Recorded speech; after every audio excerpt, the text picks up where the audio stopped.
Get paid, little shorty, get paid. 100,000 in the safe, couple thousand in the drain. Get paid, little shorty, get paid. No, I'm always on my grind, 24 for 7 days. Favorite color, money green. Paper. I've been on my grind since I was in the 7th grade. Had my first kid, I was only 17. Always a provider for my pack like Wolverine. But you won't find me on the mountaintop. Need no calculator, I can weigh it cause it count a lot. Always on my top around that paper like a Michael Scott. Your boyfriend is Dwight, he want my spot, he always round a lot. Get paid, little shorty, get paid. 100,000 in the safe, couple thousand in the jeans. Get paid, little shorty, get paid. No, I'm always on my grind, 24 for 7 days. Get paid, little shorty, get paid. Get paid, yeah, yeah, get the money, yeah. Get paid, little shorty, get paid. Get paid, yeah, yeah, get the money, yeah. Hey. Good evening, Shane. Good morning, how are you? What do you mean, good morning? We're live. We're live. It's all good morning now, it all blends into one. Something different about you. I've had my haircut. Hey. How have you managed to do that? Luckily, my partner's my fiance, should I say, is a hairdresser, or was a hairdresser. Oh. So, yeah, happy days. How are you? Good week? Good day? Actually finished the course then.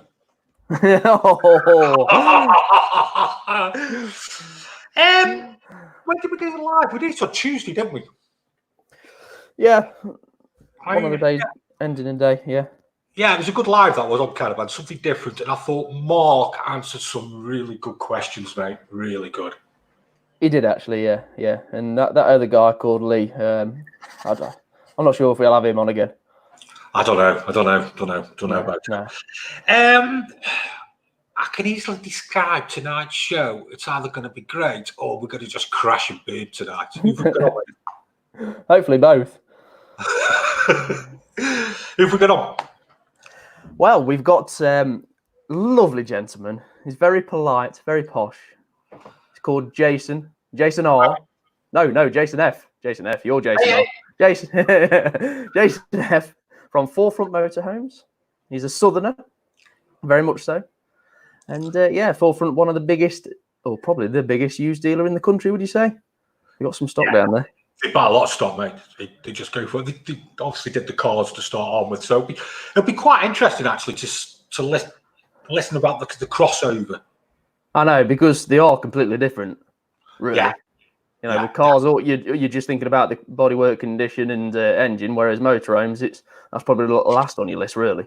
Yeah. If you want to be on the show, dead simple. Pick the phone up. Join me on Twitter. Follow me on Twitter, which is Caravans and Campers at SY45RP. Just send me a DM. Just follow me. You can also do exactly the same on Instagram at the Motorhome Man. Your questions, if you want to be on the show, any YouTubers out there, any other different dealers out there, we want to try and get as many different people on to read all different sides of the industry. So please get in touch. Another way you can get in touch, Shane? Yep, the motorhomeshow@gmail.com. We've got posh, haven't we, mate? We have gone posh. We've got Gmail account and everything in it. Hey, look at that, the Motorhomeshow@gmail. You can't forget that, can you? No. Not at all. So don't forget as well, what we want also is take a photograph of your motorhome, or do a quick 30-second or 1 minute video reviewing your motorhome, and we'll have a look and we'll put it on. Just like Stephen Hayward did. His 1996 Autosleep Amethyst. Great van chain. Yeah, I mean, that was in my earlier days of motorhomes, but yeah, you can't beat the monocoques. No, really can't. They built well inside as well, aren't they? Yeah, definitely. Yeah. Look at that. Nobody about. Everybody's social distancing. I know. Nobody. Lovely blue sky. It's just like today. Yeah, that's true. That's true, mate. That's true. Definitely. What are we up to now? Oh, Lee. I have got Lee back for you. Oh, no. Now, look, we have got the guru. No. I'm going to call him the buddy of motorhome advice, because he's starting to look like him now, isn't he? I started back training today.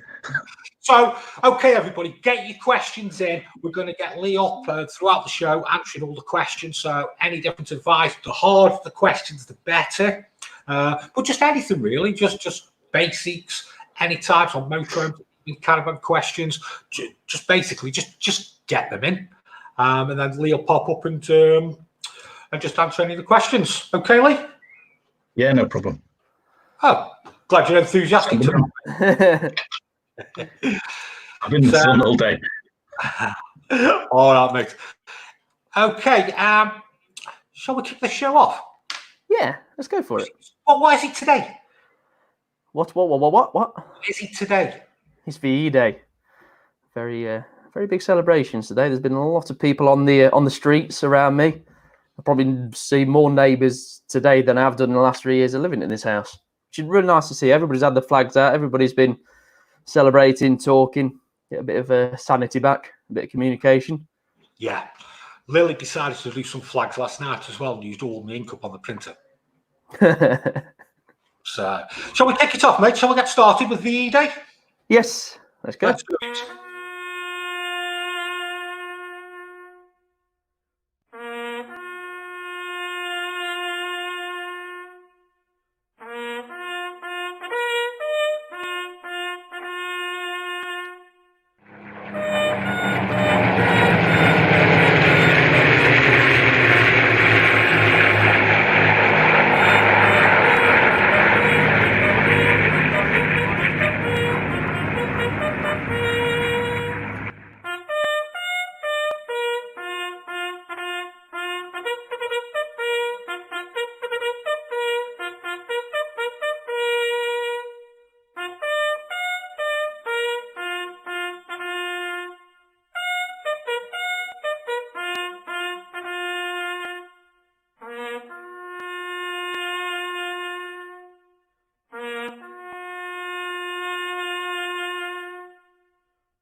Proud of you there, Shane. Thank you. Yeah, good job. Great way to start the show, don't you think? Yeah, definitely. Yeah, a bit of a tribute to the VE. Do you want to bring on our only guest? Do you want to introduce him in, mate? Here's Jason. Hi, chaps. How are you? I'm fine, thank you. That was a powerful introduction with the VE Day. That actually moved me. That my hairs on my arms are up. That was really good, really good. Putting that together. Well done, chaps. Pardon me? You're already on the show, mate. You don't have to compliment us. Oh no! I haven't started yet. But the beginning was really good. So well done. That was really good. Yeah, he's done a great job there, Shane. It's a really good job. It was touching, mate. They wanted last minute. Well, that's really good. One of my staff members, Peter, is ex-military, and really good, really good. So well done. Anyway, apart from that, what have you got in store? Just a quickie, lads. Just going on to something. Did any of you see the Banksy drawing that I think he donated it to Southampton Hospital? Oh no, I didn't. But have you got it there to see? Because I like a bit of Banksy. I have. Oh, I like that. You see the nurse flying, and then it's when you look down at the bin when it hits home. Yeah, it's because they're making the nurse into Superwoman. Yeah, what a great creative mind there, Jason. Oh, listen, Banksy just nails it every single time. I live near Brighton, and there's a couple of Banksies up down there, and there's the images of the police officers and with flowers and everything else. He's nailed it. He's just awesome. I actually met someone on holiday about 5-6 years ago that actually liked a bit of whiskey, and he went ranting on one night that he actually knew Banksy, and Banksy used to go to his house with his wife. So yeah, it was quite an interesting chat and conversation that was, because Banksy's incredibly secretive, isn't he? He's not known to be out in the public face as such, is he? Yeah. Okay, get some quickies going. We've got available today. Hello, Dirty Trucker. Hi, all. We have Phil Humphreys. Good evening, Jason Shane. Happy VE Day. Evening, gents. Okay, where are they? We're here. We're here. We're here. Available today again. Magic. He must have been on about your video there, mate. Russ Finn. Evening, Jason Shane. Good job. Your name's is Jason as well. So yeah. Hi, everyone. Get some questions into Jason, shall we, Shane? What do you want to ask him, mate? Yes. All right. Where do we start? So, 4Front. Tell us about it. Privately owned company. Yep. It's quite a big company for being privately owned. There are 4 showrooms, 3 of them based up in London, Sidcup and Mottingham. And then we obviously have the main base in West Sussex, which is the Motorhome depot. But it's a large company these days to still be owned by, a private individual who works very, very hard, incredibly hard. He's actually a workaholic, which makes it hard for the rest of us. Got to admit it. But yeah, it's a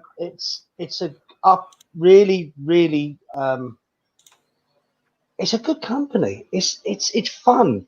There's so many different elements of the company with different stock, different varieties of vehicles, individual to the showrooms, be it Mercedes, BMW, Audi, Skoda, Mini, whatever it may be. But yeah, it's to me anyway, because I love the car industry and have done for too many years, 29 years, 30 years this year. Yeah, I still find it as fun. So I'm boring in the car industry and motorhome world. I actually enjoy it. So it makes a difference. It's not like you're dragging your feet to work. So how long have you been doing the motorhomes? When did the transition go? Oh, well, the transition happened quite a long time ago without me really realizing, if I'm honest. Gary Brown, the owner, the proprietor of 4Front, has always had a massive passion with motorhoming and exploring. The man will go off for a month per year. Yeah. He'll work every single day until he goes away, and he usually does it for 4 or 5 weeks. And he will literally explore the back and beyond of everywhere he goes. And it started really from when he brought back an American RV, I think it was a 3 wins. It was a triple slider. I remember it being a triple slider. And that really started it all off.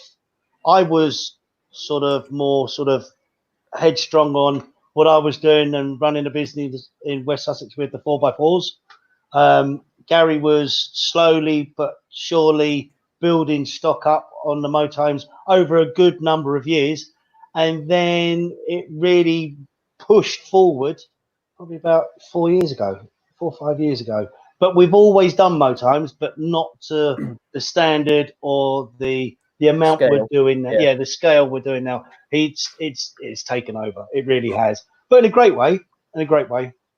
Yeah, I can remember. I think he did a tour over in America with that RV before he brought it back and then sold it. I can remember him saying Yellowstone. I think he's done Yellowstone. He's done here. He's done that. Don't forgive me. My geography is bad, but believe you me, if you had a conversation with that man, he will probably tell you about that state to this state, to what he did and how he went about it. But he's not one for going to hotels and relaxing by the pool. He is literally on the go. He's on the move all the time, and that's his idea of a holiday. And so that's where it transferred over to his passion for motorhoming, really, I suppose, more than anything.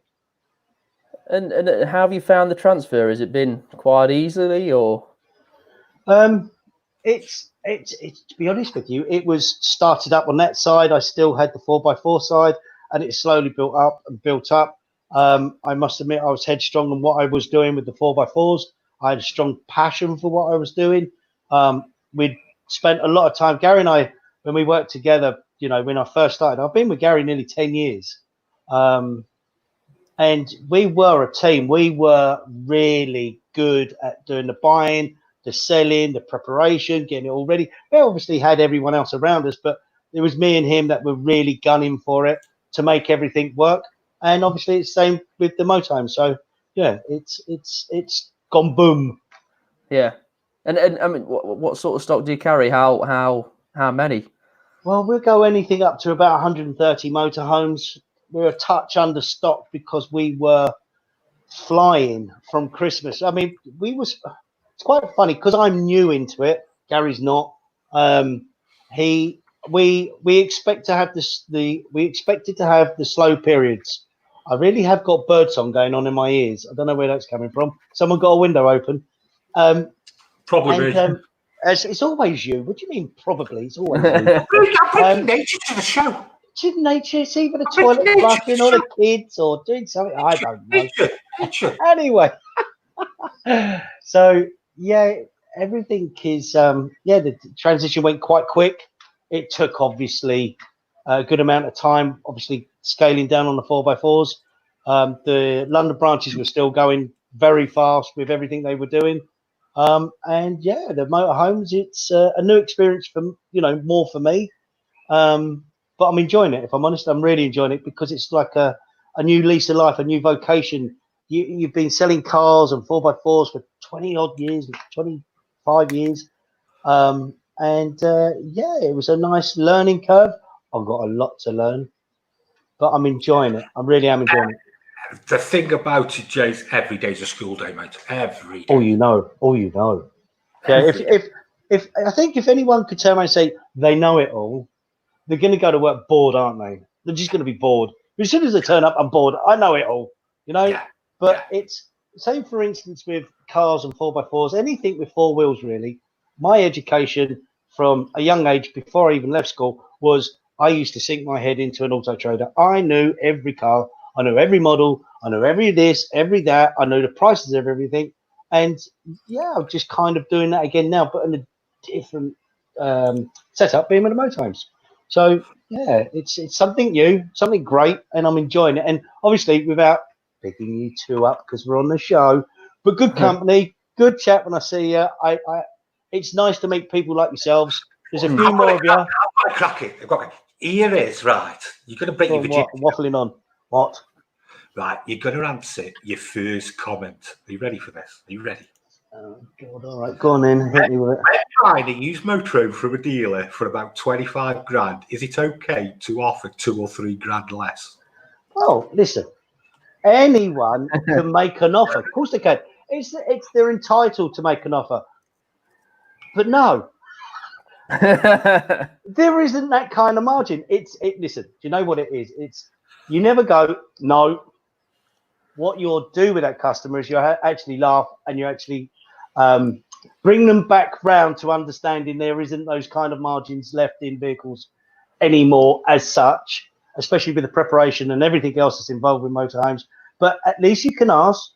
You might get lucky with some main dealer that's trying to get rid of some old stock, and they can do those deals. But usually with used motorhomes, they're already priced ready to go. They're prepared. And that's it. So there isn't that kind of margin. You might be able to nibble some, maybe a couple £100, £500, and maybe the rare occasion £1,000 if it's been in stock a while. What's your answer to that, Shane? I mean, I'm not really on the retail side. I'm just going off what you boys say, really. Yeah, I'll probably say this. Some people are really cheeky. To be That'd blunt. be me when I'm trying to buy them from you. Yeah. I mean, we had a question. I think it was yesterday. £9,000 below what it was up for. Yeah, but then that kind of offers, it doesn't even.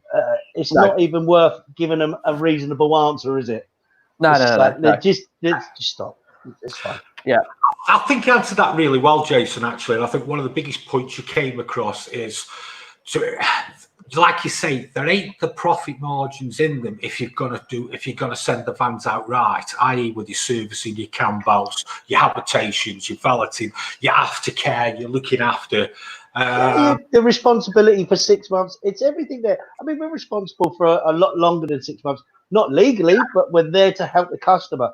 And Yeah. sometimes people just don't entertain the overall cost, the overheads of running a company and advertising. It's horrifying. Literally about, without me getting boring, but about 4 or 5 years ago, we literally went to work for nothing. We paid everything, we did everything. No one was kept waiting with any payments. We didn't make any money, and no one understands the amount of hard work that's put into it, especially the owner. And he's like, hang on, I did all year. I've paid the VAT, I've paid the tax, I've paid the wages, I've paid the stuff. I've done everything. Where's mine?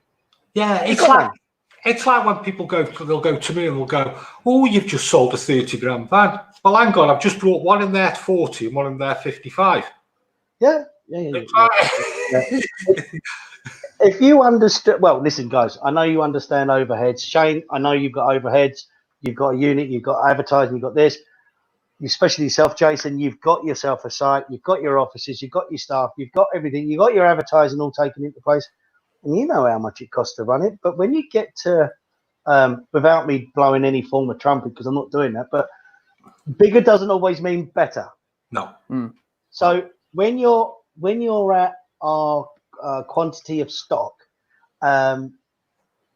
it's a lot of money to keep everything going. I mean,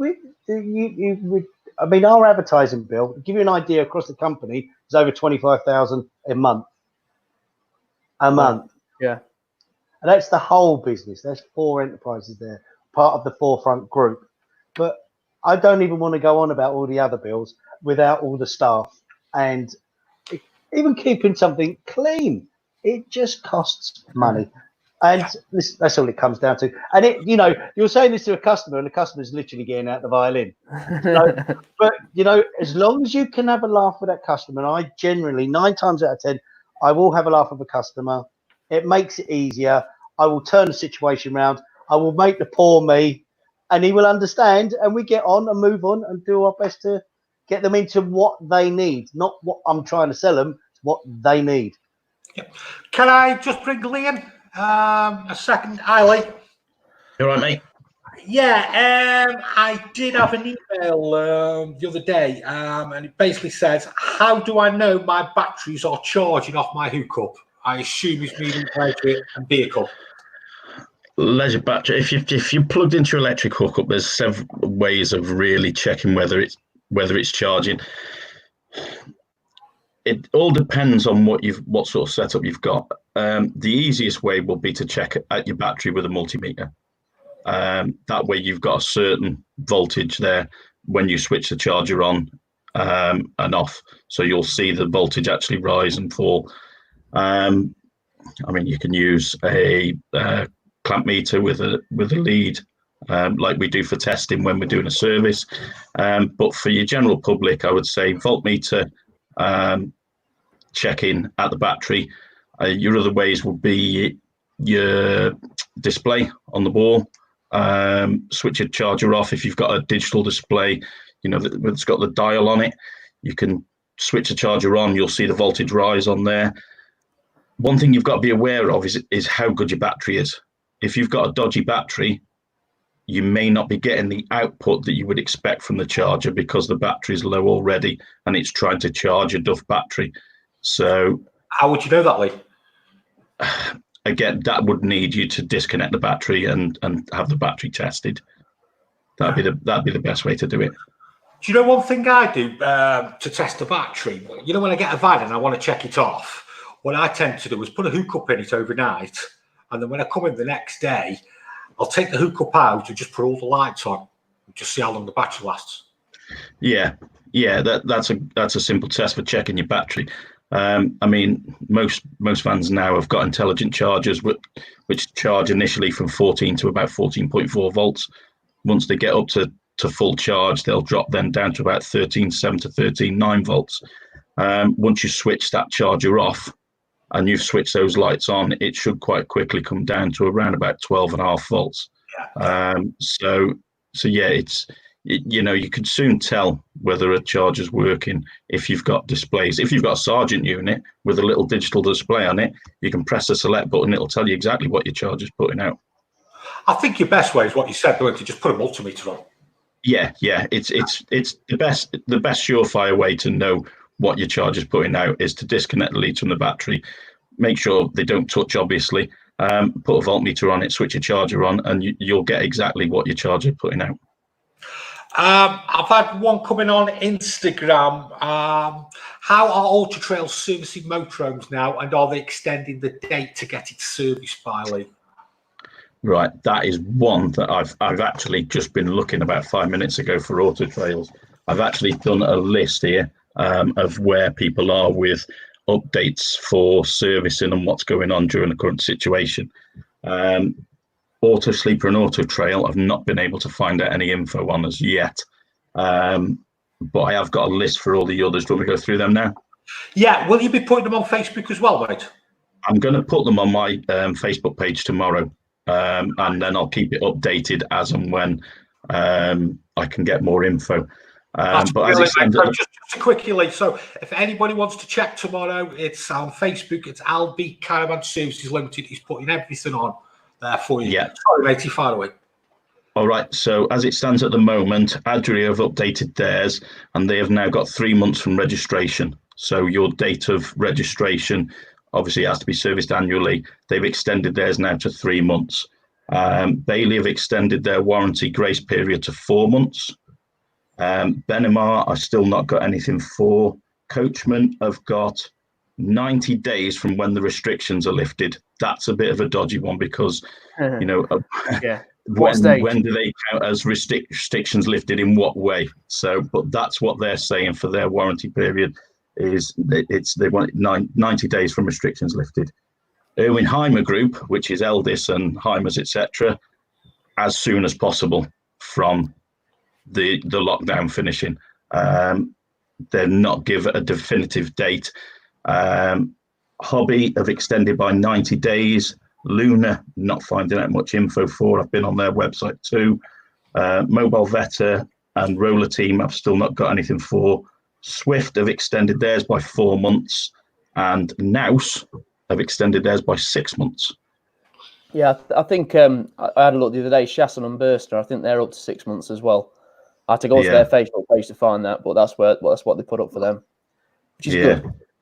Yeah, that's it. I mean, I'll put all those on my Facebook page tomorrow, and like I said, as I find out more info, I'll keep them updated. But yeah, most of them, well, everyone really is honouring warranty. What I would say is, if you are worried, speak to your dealer and inform them. You know, obviously that you've not been able to get it during lockdown period, and explain that it'll be serviced as soon as possible. That's the best way to go, really. Who can do them services, Lee? Right, there's a list. Obviously, I'm an approved workshop. Now, I get all the time, are you Swift approved, are you Bailey approved, etc., etc. Any approved workshop, whether they're mobile or fixed, can service the following vans: Auto Sleepers, Auto Trail, Adria's, Bailey, Benimar, Coachman, all the Ermenheimer Group, Hobby, Luna, Mobile Veta, Roller Team, and Swift. Now, I'm also a member of the Mobile Caravan Engineers Association, and they have also got the servicing authority to do Nouse. Now, it won't be just a case of contact your local MCEA guy to do that service. They have to be approved by the actual MCEA as well to be able to do them. So yeah. So any, sorry, definitely approved then. Yeah. Anyone who's an approved workshop can service any of those vehicles. Auto Sleeper is the only one that's a bit iffy. You need approval from the Auto Sleeper themselves. You know, I've got a customer who I've serviced for a few years. They brought this rule out that all of a sudden it's got to go back to a dealer, and he said, you know, no, Lee's done it for the last few years. I want him to carry on, and they were happy to do that. But Auto Sleeper, you have got to get authorization for your dealer, but they will recognise the approved workshop scheme. Okay. Did you pick up any questions in the comments at all, Lee? Yeah, we got a couple come in. We've had one from Availability Today, inquiring about Euro travel. If you're going to Europe this year, how would you travel? Eurotunnel or ferry because of the situation? Will we get out this year, to Europe? That's the big question. If you were going to be going, for me personally, I would say Eurotunnel is probably the safest way to go.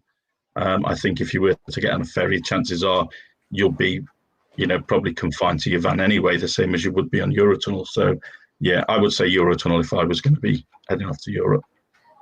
I think I'd go for that as well, Lee. Shane? Yeah, definitely Eurotunnel. It's for a start, it's a lot quicker. Jace? That's true. Yeah, definitely. Yeah, What definitely. are you listening? No. I'm just listening. I'm listening and enjoying the show. Now you know. It's Lee's time, not mine. It's Lee's now you know motorhomes have 2 batteries. Oh, don't be like that. That's just being mean. I was going to say, I bet if Lee was in the Scouts, he definitely had every badge go down his arm, didn't he? More certificates than a Scout leader. Dip, dip. Sorry, Lee. I've got one other regarding batteries that's coming from Ivan Sackville. He's asking, would you say lithium batteries are worth the money with fast recharging time and the ability to run them down to, say, 10%? That is, lithium batteries are super expensive. Majority of people don't use a battery as such. They've normally got a hookup. People who do tend to wild camp and are only running off a battery have normally got a solar panel on. So it's an individual thing, that really. Me personally, I wouldn't waste my money on a lithium battery because for what I spend off grid, I've got a 120 watt solar panel that puts enough charging. So yeah, I wouldn't say so personally. There's just another one coming again.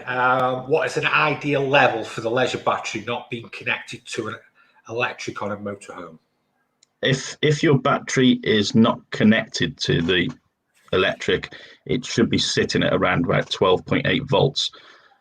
You don't really want it dropping anything below 12. A good one is people forget to switch system shutdown buttons off, leave the 12 volt on in the van when they've got them disconnected, and it will slowly drain over time, that battery. Once those batteries drained, if they're a lead acid battery and they're drained and those plates start to sulfur up, then that battery's goosed. If you look after a battery, you can get 7 or 8 years out of it. If you can lose one in a year if you mistreat it. So round about 12.8, once it starts getting down to the 12 volt sort of stage, then you really need to be charging it up. Okay. Anything else, Shane? Nope. Because it's VE Day. Yeah. Name 3 neutral countries in Europe that didn't get involved. Switzerland. Yeah. They all begin with S. Sweden. I got mine. Yeah. Lee, you're under pressure now. Sorry, I was reading another question and I wasn't listening.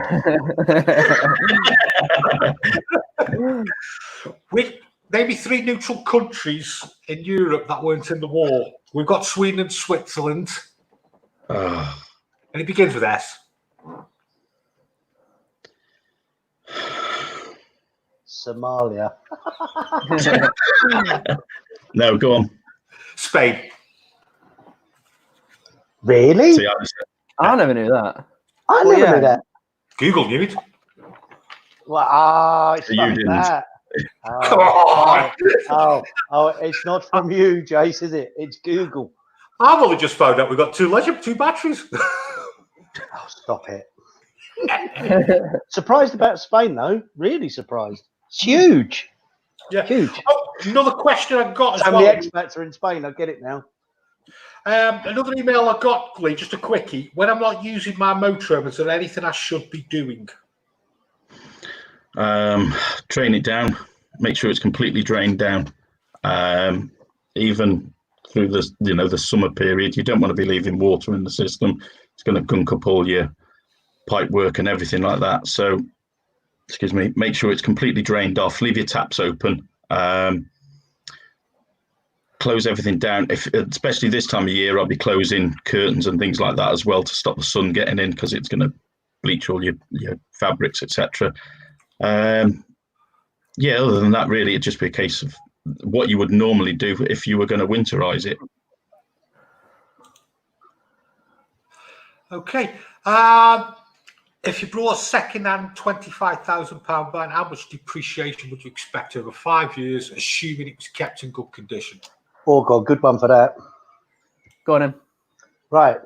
There are some motorhomes that actually, especially at that price range, actually start to go back up in value. Because to get anything in that size, be it 2 berth, 2 travel, whatever it may be, you can actually, you'll find that the new ones are getting so expensive that the second-hand market it won't keep on depreciating. It actually will stop and go, hang on a minute, I'm going to turn around, I'm going to start going back up. So you'll get that a lot of otherwise over 5 years. Now, there's a rule of thumb. You can lose 5,000-6,000 on a motorhome from buying it from a main not a main dealer, a used motorhome dealer as such, retail side. You can lose the same amount of money in 1 year than you can do in 3 or 4 years.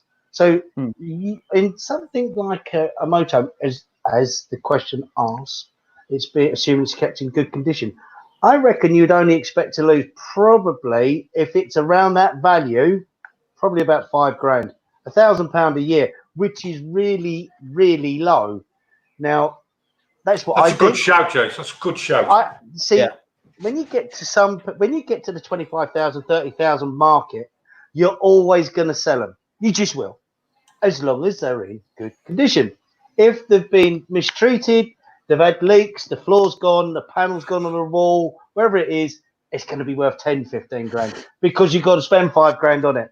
It just is. It kind of gets to that realm.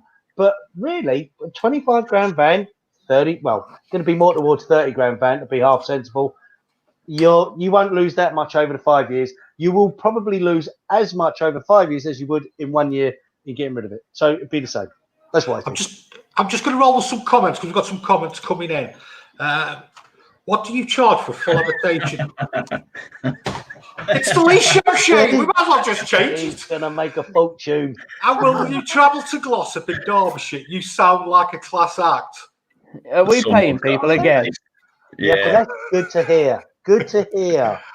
No, mate, you deserve it, mate. Do you want to answer the question to start? Full habitations. I mean, what I charge is for a full habitation is £130. How much? You want to charge charge me 160 last time? you have to put up with you, so I have to put some extra. Now, obviously, that varies from region to region. Some people's overheads are a lot more, etc., etc. So it does vary from different areas. I mean, I know some people are charging well over £200 for habitation service. Do I travel to Glossop in Derbyshire? Unfortunately, no. However, I do have customers who travel to Shropshire for a little weekend away, and I can do their habitation while they're here. So I do have that happen occasionally. I've got a few customers who do that, come down from different areas, and yeah, while they're here, they'll give me a call in advance, and I actually go and do the service while they're here. So sounds a bit ominous. That does. Oh, just come down and travel and see me. Staycation, what would you think campsite owners should say to you about spacing and safety issues? Will they charge more? Go on, Jason. That's a good question. That's a really good question, isn't it? Because it's taking up more room, or do they just want to stick to the original charge because they still want an income? There's not going to be as many people travelling. But I'm going to see. Let me jump on the other side as well. Is if the campsite's got 1,000 pitches and they're only allowed to do 500. Yes. Yeah. Now they're not going to be opening the pubs and the restaurants, are they? No, but you're not. So we ain't going to be getting an income from that. So would they be putting them up? I'm only giving it the other side, Jason. Yeah, but you know how quickly that can put people's noses out of joint. Yeah. And it's hang on. Yes, sorry, Lee. The other thing is that when sites do come to reopen, the chances are they're not going to be offering full facilities either, because they're not going to have toilets and shower blocks open. Possibly they're not going to have the bars and clubs open that are attracting people to the site anyway. So you can't really charge extra when you're not offering your full range of services. Yeah, good one, Lee. Yeah, really good. On the other side, it's supply and demand.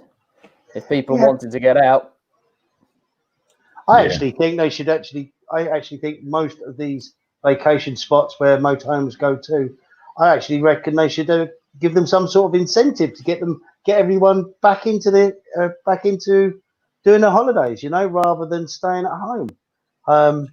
I know there's got to be the social distancing. There's got to be they've got to inspire people to start moving again once we're able to do that.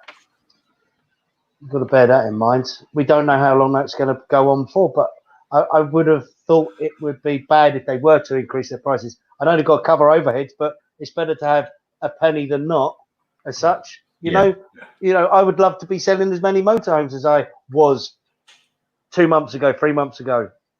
But whatever comes through the door over the next 6 months, I'm going to be grateful for, because it's still going to help go towards the bills. Yeah.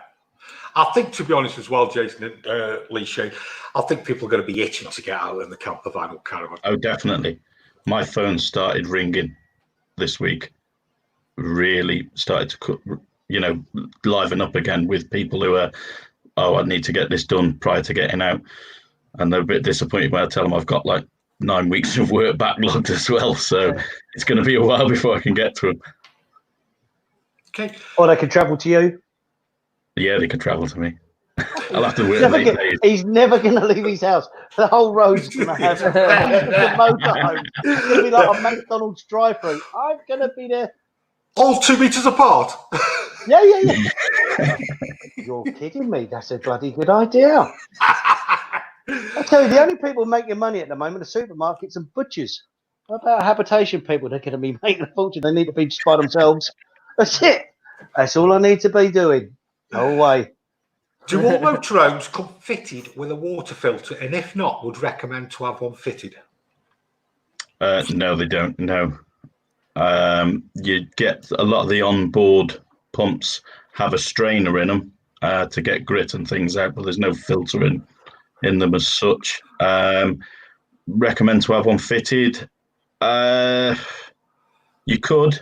It's something else you must remember when you come to winter time to take out, because that will hold water in. So if you leave it in line through winter, chances are a good frost, it'll crack, and then when you fill it up, start the season, you'll have water everywhere.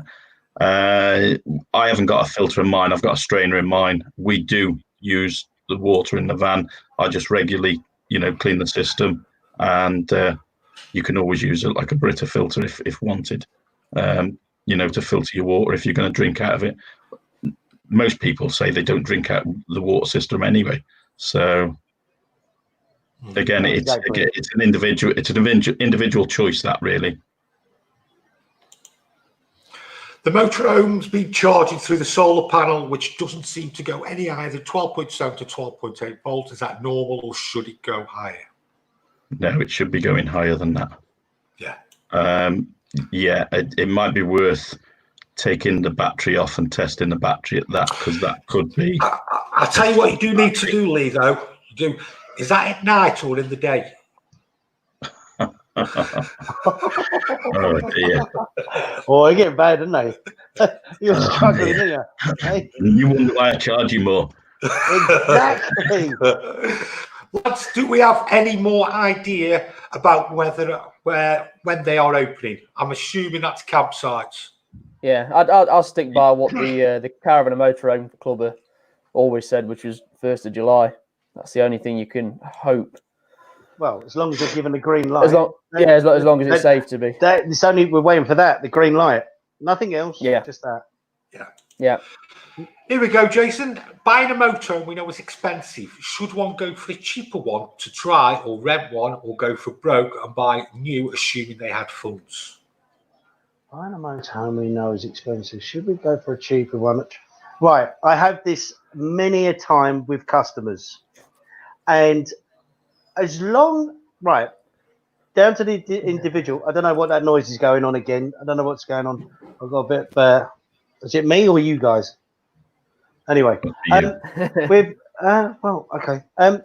More to the point, depending on the customer. With the customer, I will have a good conversation with them first, and I'll see how they're thinking, how excited they are about getting into this. Because with motorhoming, it's going to be expensive to rent one, so you could spend a lot of money quite quickly in rent. That's better. That's it. I can hear people now. Right, that's better. Okay, it's Jason again. Yeah. But with this question, it's a good one, because the amount of money you can spend on renting and not really get used to it that quick is going to cost you a lot of money. Now, if they're expensive, it depends what your budget really is. If you're the 25 to 30,000 pound, which please is still a lot of money, but it's not when you go into the motorhome world, is you're not going to lose that amount of money. I have many people coming from Australia, New Zealand, Europe, and they will buy a motorhome from us and use it for 6 months, and they'll lose less money than what they would have done on renting one. I get exactly the same there, Jason. Yeah. And then when you rent one, you're either renting a new motorhome that's not really your style, or it's not what you really want. Now, I've had many people come down and literally not sure if they want to buy or not. Literally, that is it. They're just starting it off. And I will literally, I got a question here. I've got a sheet here that I will use with customers each and every time I meet them and go through everything, because I'll get to understand their needs. And usually I will get it to a point where if they're deciding whether or not they like it or they don't like it, then I will get to a point where if we eventually find a motorhome that they like and it suits them and it suits their budget, I usually turn around and say, well, if you've had enough of it in a year, I'm going to give you that if it's the same condition. If it's 6 months, I'm going to give you this. Now, as I said earlier, with the question on how much will you lose over 5 years, it's where you will lose the same amount of money in 6 to 12 months in a year. You'll lose that greater amount. Could you imagine if you were renting one for that time? It's going to cost you a lot more money than that. So I think, Jason, for your first motorhome, I wouldn't be blowing the budget at all, because your first motorhome you buy will never be the right one until you start using them. Well, I mean, this question is so widespread. It's depending on the budget. If people were coming in to say, right, I'm going to spend 100 grand, I can completely understand. Go and rent one, definitely. Not that you might find that same model. I would understand that. But most people's budget around that amount of money is literally, there's not a lot of difference between actually getting it right at the beginning and enjoying it and not having to change the motorhome, because that costs you money changing the motorhome. But at the same time, if you don't like motorhoming, you're going to lose less money than you would have done in rental. So, yeah, I've had quite a few people buy rather than just rent and see if they like it. So but it all depends on that person. It really does. It really does. Is that answered or not answered? Yeah, definitely. Yeah. Are we any nearer a date when we can use our motorhome? Do you think they will have the toilets closed? Your We've guess got is a toilet on as your ours. motorhome. Well, you've got to wait for the green light. Green light again. Green light. Yeah. I don't think they'll have the toilets open. I don't think facilities will be open at all. It's too big a risk, that.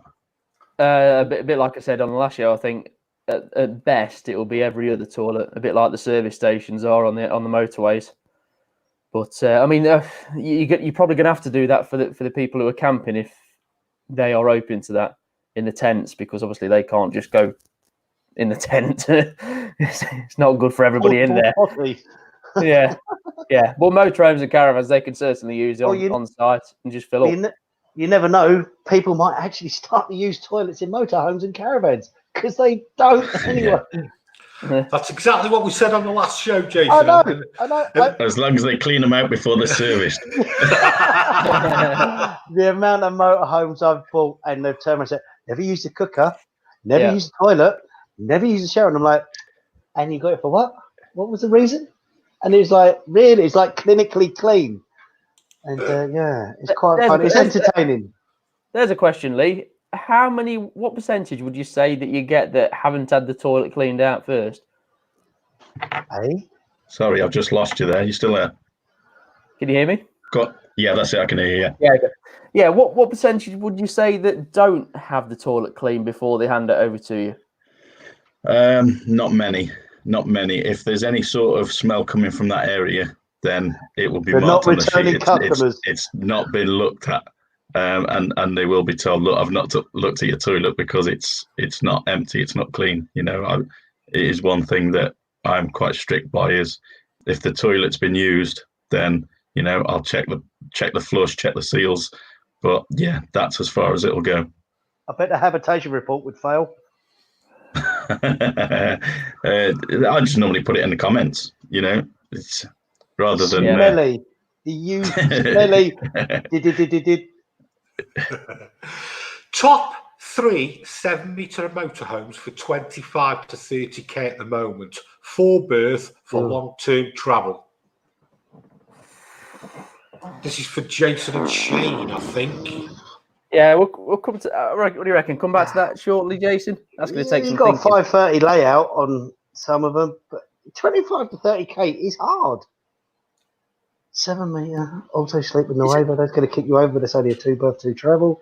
Broadway, French. But wow, I think that depends what they're looking for as well, isn't it? Are they looking for a fixed bed? Are they looking for? It's the under 7 meters and long-term travel that makes it a little bit more difficult because you want that space, you want that payload. What about possibly an older A-class? That was my next thing I was going to say. Something like 564.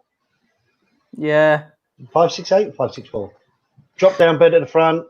Lounge turns into a bedroom. They're quite nifty. They're really quite nifty. Yeah, it's always that budget, isn't it? It's always that budget. I get customers come to me. I only want to spend £30,000, but I want this. Yeah, no, it doesn't work. Yeah, let me try and I'm going to. I'll come back to that with you, Shane. Yeah, I think we'll both have a look and have a think about that. I looked around one. It was over £600 in the summer, and probably more than that, to be honest. Yeah, £600 doesn't sound too bad for a motorhome for the week, to be fair. Yeah, normally 8 to 9, aren't we? Yeah, and maybe 1,000. Well, you're from down south, aren't you? So it's going to be more expensive. Oh, it's like that. We're going down the border. Anything past the Thames, Northern monkeys. Right, I get it. I see what it's. I see where you're going. Okay, there's me kind of keeping it nice and clean. Here's an interesting question. Do you think some places will find anti-locals asking you to still stay away? Yeah. What, I'm with booked to go bayonets to and shields and swords. I'm booked to go to Devon the first week of July. And the way the people are around Devon at the minute, I don't think there'd be any chance of us going, to be honest with you. They don't want people there. It's the same around North Wales. But I don't mind when I want the obviously the tourist season income. You bought a loaf of bread down there during the season. But that's a difficult one, isn't it? Because if you've got the locals who don't want them there, but the campsites want to open. Yeah, and also you've got the shops, and when it does come to it, when you do get the green light for the pubs and everything like that, they won't be able to. They can't wait to get those tourists down there. But again, it's back to that whole thing. What stage are we going to be at with the coronavirus with that? You know, is it going to be safe to go everywhere generally? We're assuming, as it stands now, that people won't want them. But in a few months' time, when the spread rate is near to zero, it's fair game, really. And hopefully everybody will be on that same page. Quick quiz, Shane, or? Yeah, I think so. One for everybody, really. In 2019, how many motorhomes were in the UK? And What replaced the Bessie car this year? Don't answer.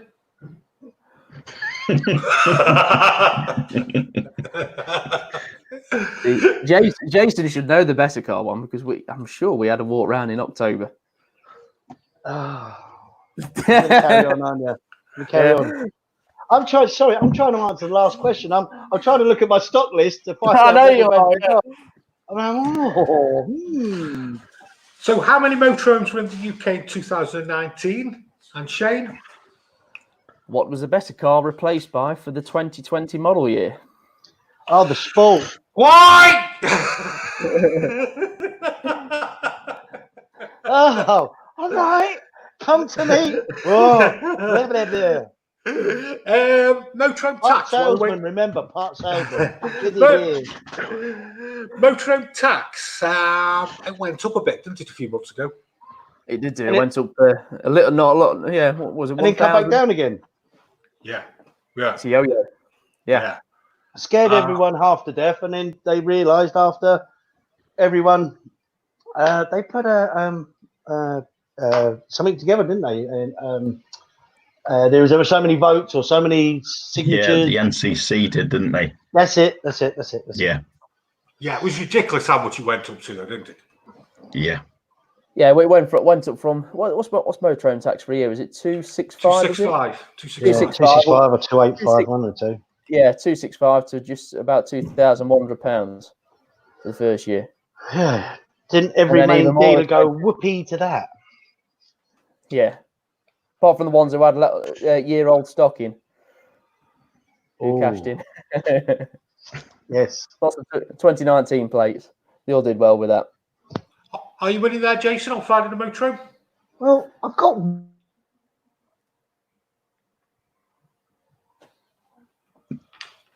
He's shocked. He's shocked.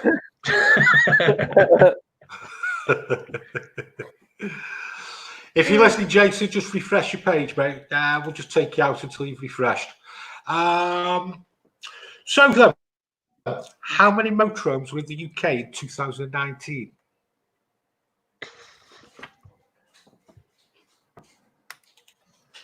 Oh, you're back. Oh, I'm over on the left now. So you said you got one for us. Auto Cruise Wentworth, 23990. Now that is a 4-berth 2 travelling. It's 6.9 meters long. The only thing with these old ones, the older ones with that price range, is depending if you've got a C1 on your license. Because they can the older ones can easily go over 3.5 ton. Easy. Obviously, there's lots of different models that you can get. But this is just a quick example. That's all it is. I mean, they're usually quite heavy when they get to the older class, aren't they? Yeah. You know, I've got a now Sun Traveller, but that's 4 ton. That's 7 meters. That's at 24,000. Compass Avantgarde 160.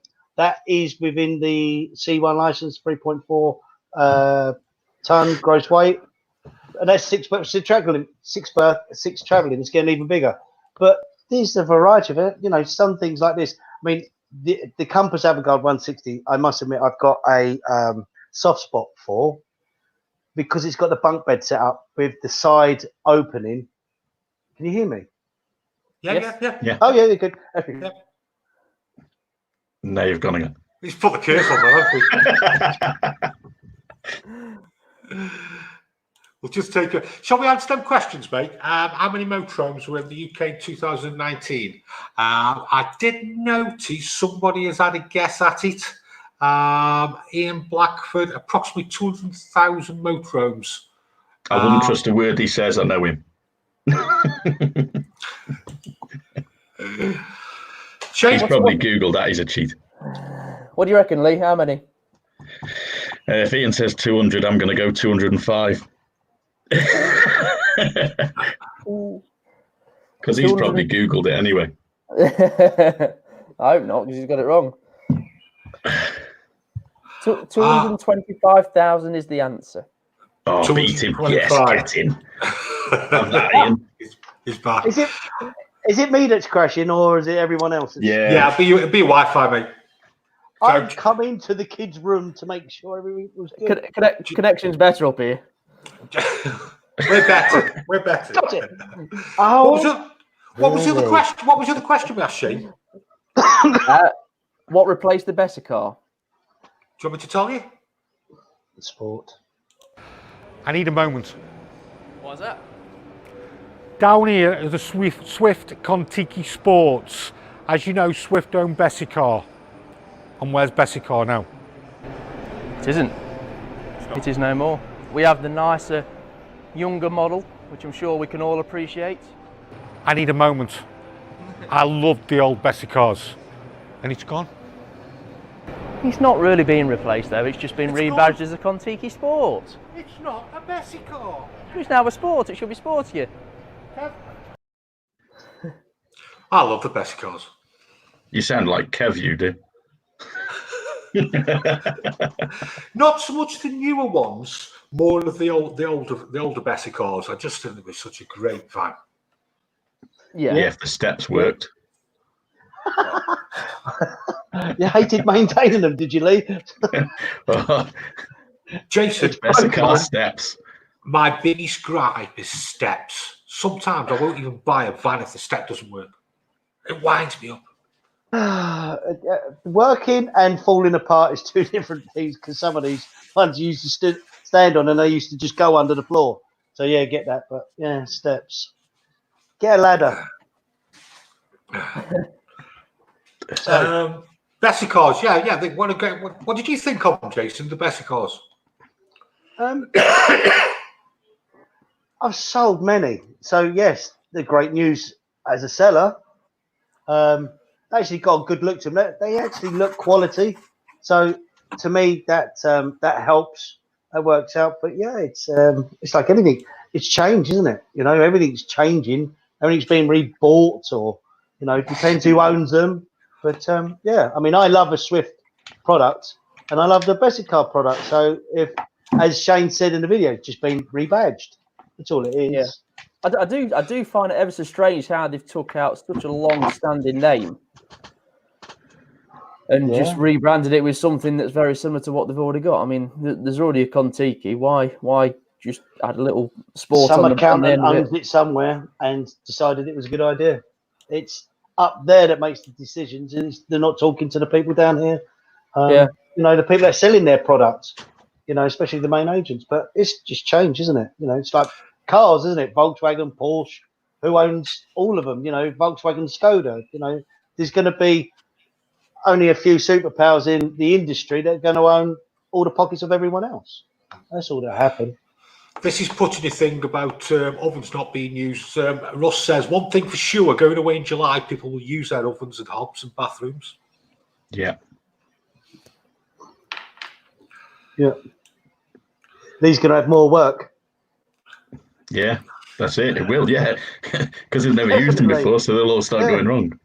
Usually they turn up to site, set up, and go to the bar, or go to the restaurant, or go to the pool. I still remember. Sorry, Jason. I still remember my first ever motorhome holiday was where my mum was offered from my dad to be bought a Volkswagen camper van, the old pop-up roof with the bunk beds that used to come out, going back a long time because I'm quite old. So about 40 years ago, or a Mercedes SL. So my mum decided on the Volkswagen camper van. We've got out to southern France to set up. My dad set up the awning, there's the windbreaker. He set up the cooker, the gas cooker, all the bits and pieces. And the first thing out my mum's lips was, "Where's the restaurant?" It was sold when I got back from Europe. It was so funny. Still, I was only about 10 years old. It had an A track for the stereo. That's how old it is. But that was a funny moment. Catch up on some comments. Great show. Keep it up. I don't know if it's have you ever went on a trip with a dog. I think that'll be for you, Shane, won't it? I have, yeah. This I take my little Doris, and we've also got Doris. I'm not sure you should be calling one's partner a dog. I say, Shane. And you named your dog Doris. Doris. That's Sorry. nearly as good as me wanting a bulldog and calling it Dave. My wife won't let me do it. Doris. Yeah, Doris. Clearly uncharted waters lie ahead. What would you advise as the most important thing to do and be careful? Sanitize and keep clean. And stay away from most people. I think if you're going away with a motorhome or caravan, really, you've got to look at being able to self-contain what you're doing within your own van. Be prepared to use your own cooker, use your own toilet, use your own shower. That's what I'd say personally. Do you know? I just had a thought. I told you you would. I told you, didn't I? Like you are, Blackford. Could you imagine the amount of people that will eventually go back out motorhoming, but going past the weighbridge and panicking because they've got everything on board because they're not going to go shopping or go to restaurants or go to a bar. They're going to have so much stock, shall I say. I'm not going to make out that most motorhomes might enjoy a gin and tonic or two, but it's going to be pulling a wheelie into the motorhome site, isn't it? Literally. Ian's confessed.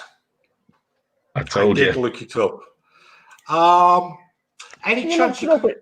Sorry, he looked it up and he still got it wrong. Yeah, he said he didn't want to get it bang on in case you guessed. I knew what he'd have done. I know him too well. Any chance you could explain the driving license weight restrictions thing for me, please? Okay, so if you passed your test after the 1st of January 1997, you are restricted to a gross vehicle weight of 3,500 kilograms, 3.5 ton. If you pass your test before that, it's 7.5 ton. Unless you like us old people. Yeah. So the other three that are in this group, apart from me, they're old and they'll have their grandfather's rights. He's got one.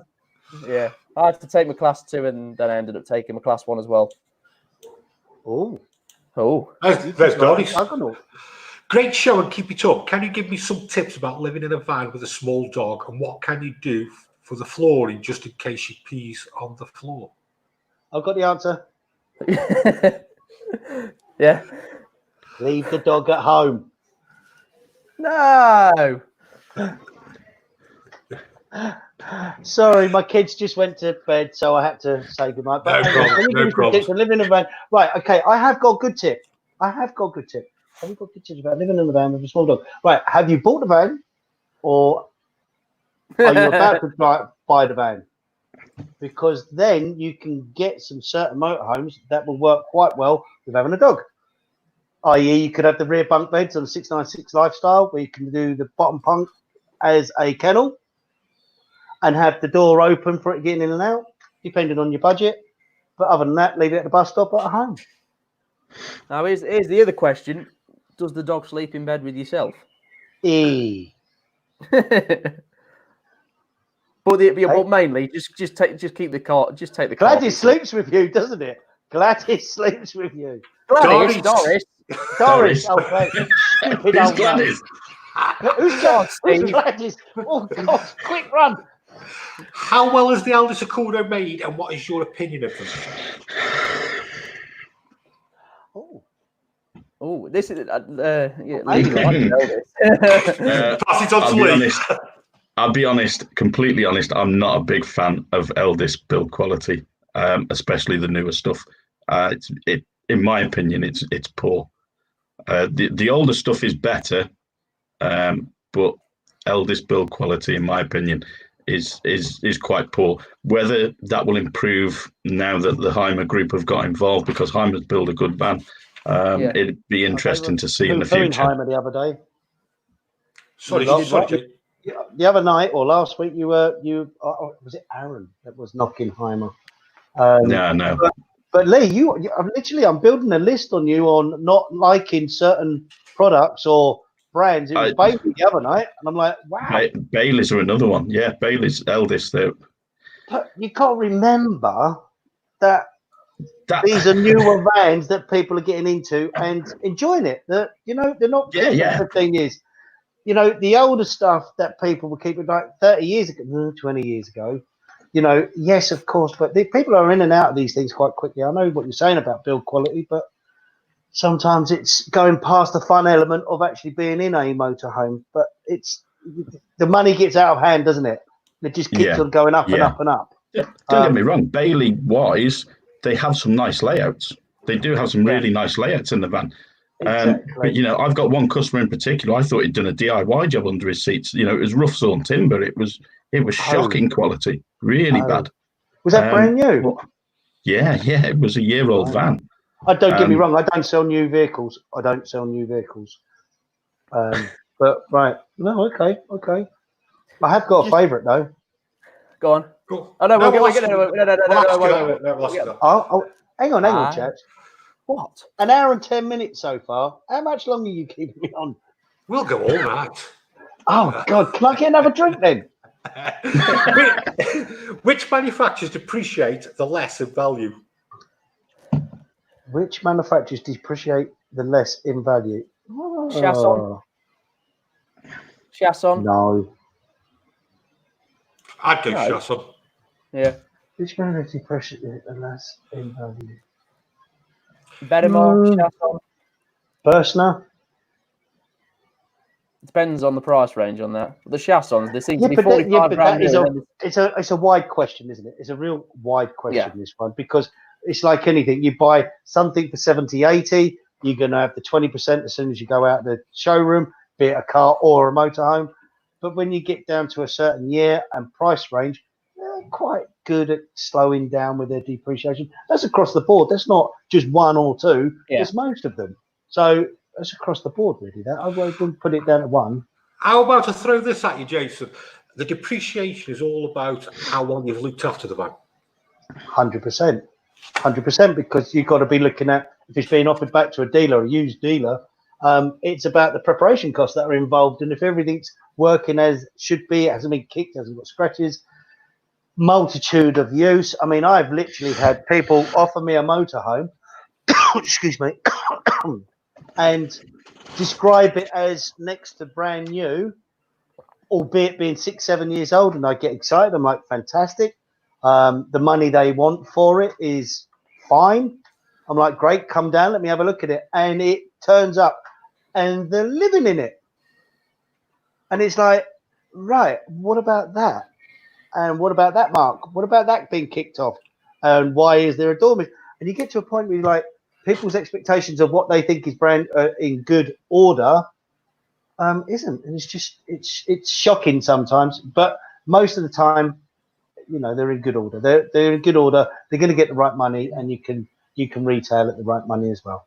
There isn't going to be massive margins in it.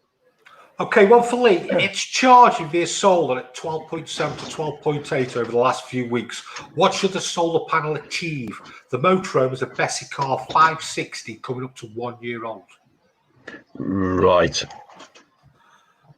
If it should be achieving more than that, is that a factory fitted Sargent panel? Because if it is, it's quite possibly connected direct into the Sargent ECU. Yeah, very close. It may be, if it is, that it may have been swapped over accidentally, because you can alter which battery through the Sargent system it will put the main charge to. I've actually had that previously with customers. They've accidentally gone through the settings and changed over because they've been messing and checking solar output, and they've actually changed it over so it's charging the vehicle battery as opposed to the leisure battery as the primary supply. The one thing I would say is how old is your battery, and possibly get your battery tested, because that should definitely be putting out more than 12.7 volts.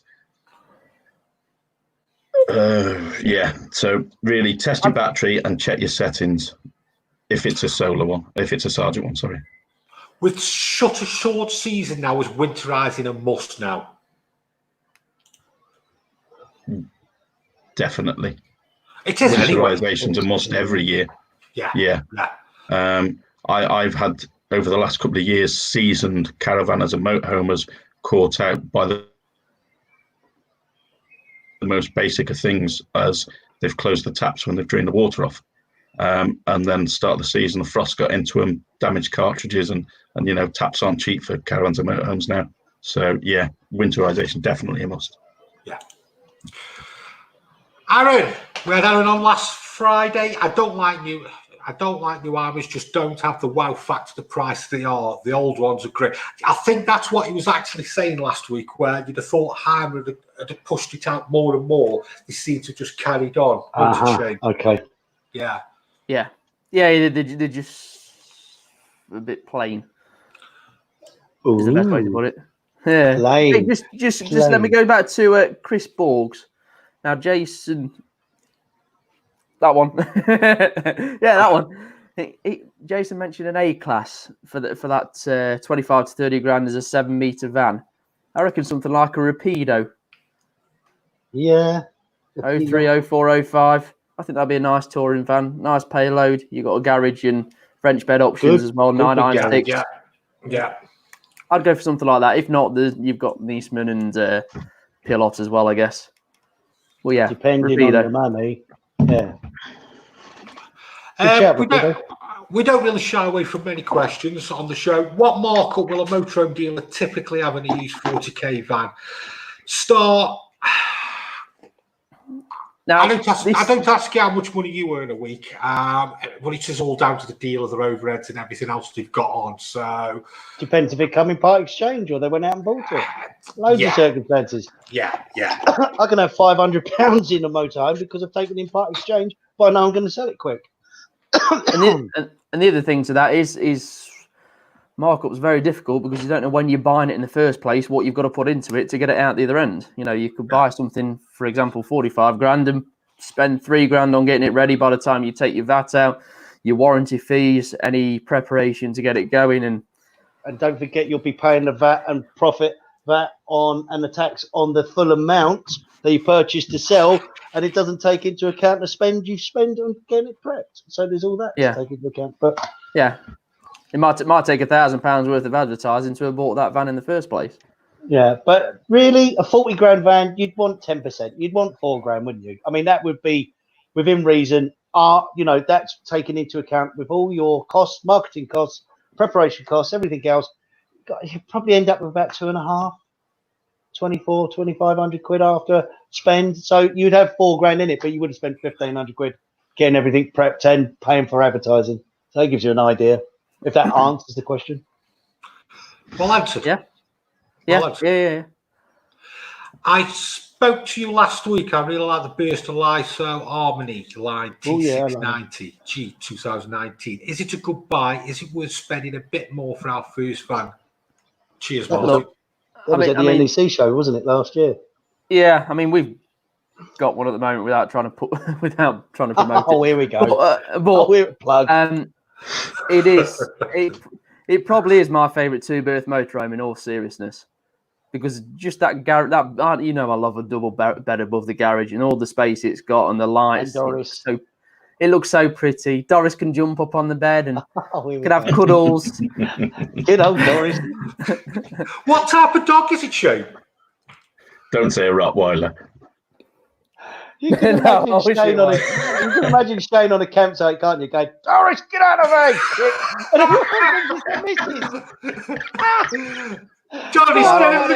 Johnny's get in the corner. Not now, Doris, not now. Oh. What type of dog is it? I'm really gonna have fuel to the fire here. It's a miniature poodle. Oh, I was gonna swear. Does it go in a handbag? If my missus had the choice back in the day, she would have done. Doris, get out of there! Not now, Doris. She's not that bad. Look. Oh, look! Oh, my little baby. He burned the dog's hair last week. Soul glow.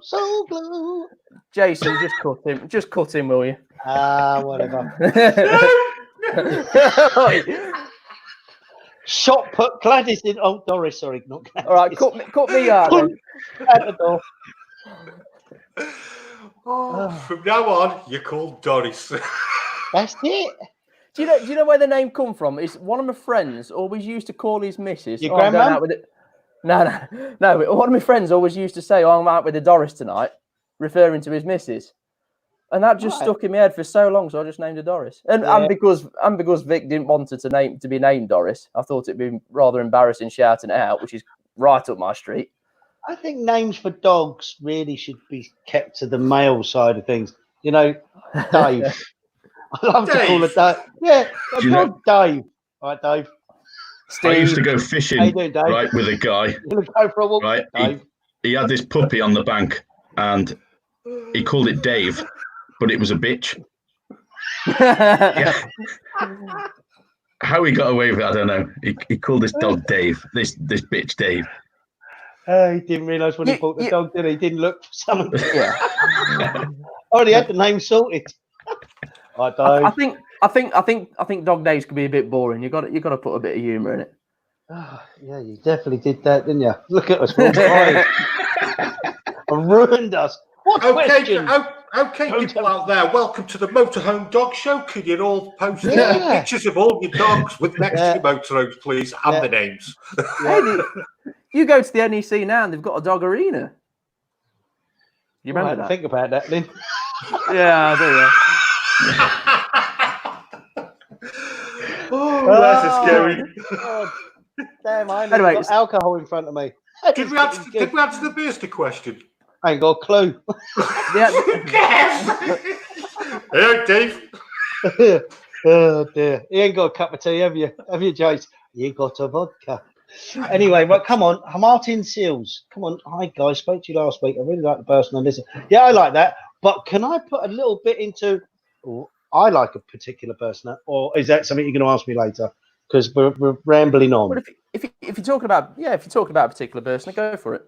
Well, I really, just because I got one, I've got my Versner Exio. Iexio? How do you pronounce it? How would you pronounce it, Shane? Ixio. Ixio? Iexio? Well, my one is the IT728G. So it's got a massive garage. It's got the two, well, you say single beds at the back, but the kind of single but goes into a double because you put an insert in and it becomes a double. But the lounge area is like a huge, it's got the L shape, then you've got the front seats that spin around, and then you've got the bench opposite. And it's just massive. The table moves all over the place. But have you seen the drop down bed over there? I thought you forgot. Yeah. The drop down bed is literally nearly as big as my bed. It's huge. It goes the length of the motorhome, doesn't it? Not the width. And that's the difference, is because when it goes the width, you've still got to climb over the other person to get out. With it being the length, you just go to the foot end. If you were lucky enough to own one, the missus can go that way. I'm going that way. Yeah. It gives you that amount of room. It just really does. It's a big favourite. When we were at the show in October, Jace, what was it? Yes, the Cartago Chic line. Ooh. No, the tent. Oh, the tent on the trailer. That was awesome. Do you know though? That really bugs me now. I can't remember what it was called. Flipping it, they had off-road tires and wheels. It was an alley frame setup, but basically, if you can imagine, this is the trailer. Sorry, the camera's doing it. But then on the top, you had the flap, and they literally come right over, and they created 2 bedrooms either end, double bedrooms. You had the lounge in the middle. They had a projector screen set up, everything, and it literally just hooks up on the back of your car, 4x4, whatever it may be. And I just thought it was such a good design and imagination. It was brilliant. I thought it was fantastic. Is that Doris in the background, Shane? No. Jason, you were just going to talk about the Cartago. We haven't had a person come on the show yet who's not liked it. Well, listen, guys, look, but I love the fact that they've gone back to, or they're doing, is basically the rear of the motorhome is the lounge. I know you get U-shaped lounges, everything else. Not a big fan of those, but on the Cartago, especially with the leather interior, everything else. And do you remember the seats in the middle when Aaron and I couldn't work out the seat belts worked? But then you went to the front of the motorhome with the drop-down bed. But do you remember me pointing out with the shower head, come out the centre of the headlight at the roof? Yeah, and I just thought, obviously, you're going to a level up here without going crazy, because you can go really crazy. You can go Concord, you can do this, you can do that. Sorry, the door keeps on opening. I just thought, for the money, even though it was a lot of money, that Cartago was absolutely awesome. I think it was the only word to it. And I saw one of your blogs, actually, vlogs where it had the Mercedes front end as well, which I just thought was amazing. Yeah, that was on cheeky line, that was. Cheeky, like, just such good quality. But, and I found that was a sensible quality for the money, compared to what you were doing with when you start going up a grand. You can jump to 200 grand so easy, and I don't think you actually got that much more. In fact, I actually found sometimes you got actually less room. So yeah, it was a big firm favourite of mine, 100%. And I might be lucky enough to get one of those second hand. It's about 3-4 years old, maybe later part of this year. So yeah, all good. Had a 2016 Encore 205. Most of the issues I put right myself, but didn't see pipe behind shower tap coming off, and soaking floor went back to factory for 3 months. Could have built a new one in that time. Oh, Lee? It's a usual situation when a van goes back to factory. They can have them there for months at a time. You know that they do take a lot back in. And yeah, they can hold on to them for quite some time. Not just factories; they can be at dealers. You know, it's and I've had vans in the workshop myself that you think, yeah, this isn't going to be too bad a job, and then you need a part, and you've got to get it direct from dealer, and it comes back to the conversation we had the other night. You know, you're waiting 3 or 4 months for that part to turn up, which is not good for you. Certainly not good for the customer. But yeah, unfortunately, that's just how things seem to work within this industry. It's not good, but unfortunately, we have to sort of accept it. What's your thoughts on the Volkswagen Grand California? ooh, the Crafter. Yeah, gotta be honest, don't know too much about them. We don't tend to cross over too much, do we, guys? It's with the based on the VWs. Crafter, isn't it? Yeah, it's a big old thing. Yeah, it's the bigger one. Yeah. Yeah. You know, last week, sorry, I'm not getting away from this conversation, the big Volkswagen Grand California, but the Heimer that I was on about last week when I sent an email in, or one of the messages, and they had that style, is it Mercedes? So that would have been not a Viano, what's the bigger one? It's the Viano, and then it goes up to the next one on Mercedes. What's the anyway, but it had the pop-up roof on it. Sprinter, thank you very much, sir. And it had the pop-up roof on it, a bit like the Volkswagen Transporter. And I just thought that was an awesome design. I just thought it was brilliant. I mean, obviously, when you get Grand California, that's a lot of quality there. That's a hell of a lot of quality. But that's something completely new. That's the first range they've ever done on anything on that size, isn't it? They've just stuck to the transport size. Yeah, definitely. It's a new thing. They tried it as a bit of a concept just to see what interest there was, and all of a sudden it got taken up. But yeah, that Heimer. Yeah, but then they start making a 4x4 one, and they have the off-road tyres, and they start going down that road. Because the transporters, obviously, everyone likes to try and keep them as low as possible to try and get in car parks. Yeah. Yeah, the Grand Canyon, I'd certainly look at the Heimers as well. I think it's the Ayers Rock and it's one of the two. It's actually funny enough. It's a friend of mine, Rob, who owns Sussex Camper Vans, I think it is, and he sells the Heimers. And he was at the show, the NEC, and I hadn't seen the model before, and I was absolutely blown away with it. I thought it was brilliant. But anyway, that was coming away from the Volkswagen Grand California, which I think is a great quality build, fantastic van, but I don't know anything more than that because it's so new. Yep. Martin Sill says it's gin o'clock. Yeah, I know. Can I go and get one? Am I allowed 2 minutes? Go on, you can have a break. You are amazing. I like people like you. I would kick Doris to say, go and get me a gin and tonic, but it's a dog. Where are we up to? Let's have a look. Cheers, guys. Just looking through some of those rapidos. Great shout, Shane. Recently sold an Autoroller 2012 706 in good condition for 30k. Any feedback on the roller team, Shane? I'd probably say, I mean, I like the roller teams. Somebody asked about motorhomes that don't tend to lose much money. If I was to guess, they would just over 40 grand new. Would you say, Jason, something like that back then? Or around 40 grand new? And they're still up for 30 grand now. So you're not going to lose much money on them all. In terms of build quality, Lee? Yes, they're a nice van. They are a nice van. I do like those. Not so much the older ones, though, Shane.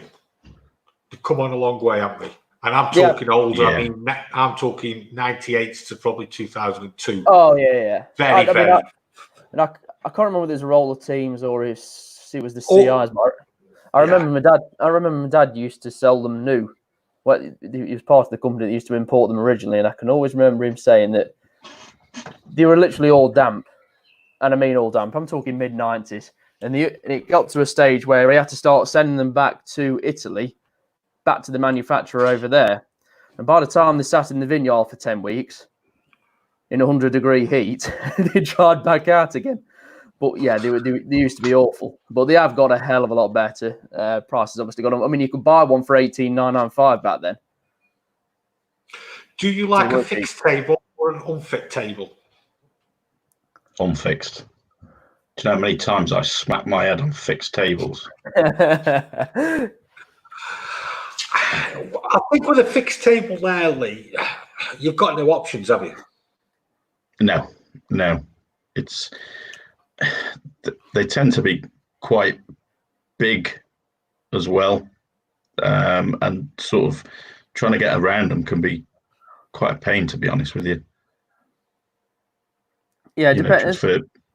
I quite like the Shaston idea of a fixed table where it is electronically operated. You can move it from one side of the lounge to the other.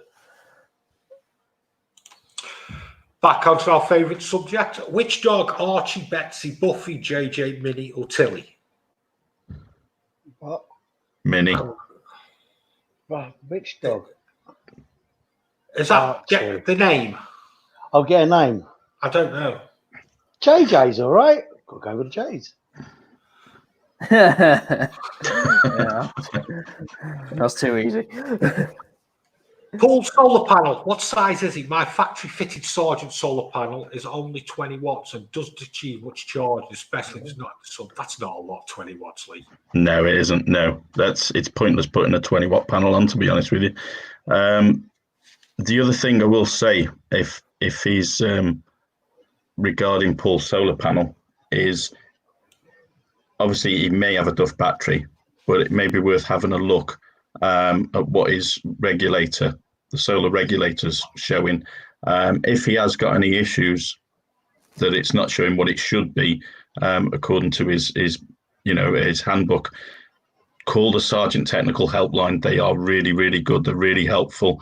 They'll take the time and to sit down and talk you through what you may be experiencing. If you've got a fault with a solar panel, and with it only being a year old, it'll be under warranty anyway, and there's not normally any problems with them replacing things. Oh, just going back to the dogs. No motorhomes, dogs. Russ Finn, that's our dogs. Them are all 6 of his dogs. Oh wow, 6 dogs. I've got a customer. That's a lot. I've got a customer, right, who takes 2 Newfoundlands and 2 cats in their motorhome. Wow, could you imagine the row on the nights with the cats and the dogs? Newfoundlands are bigger than humans. I know. Jesus Christ almighty. Don't call a Newfoundland Doris, whatever you do. Screaming out, Doris, you pissed on my shoes again. Cats being horror. Trigano now own lots of brands. Ones we looked at today was a Remar. They have come on leaps and bounds. What's your thoughts with Remars, Jason? Yeah, leaps and bounds. I'm not sure about leaps and bounds. They're getting there. They're getting progressively better. What's your thoughts, Shane? What do you think? The brand new ones, I've never been too sure on them really. Yeah, they've got Rimmel's got the older one was the Catamarana. Is that correct? Yeah, there's a few. Over cab. Yeah, quite good. They were a good price range. The Rimmel were a good price range motorhome of a certain age. But as for the new stuff, you're going to lose me on that one because I am quite new to the game myself personally. Or generally, we don't get to see the new stuff until exactly it's a couple of years old. Well, exactly that. But at the same time, my first NEC show was last year, so yeah, yeah. I definitely think they've come on. I mean, Remore have always almost a bit of a race truck is about that the best way to put it. They've always been built on the Fiats, the Fords or Mercedes. So they're all on the Fords, the older ones, aren't they? And the garage, and they've always had the garages.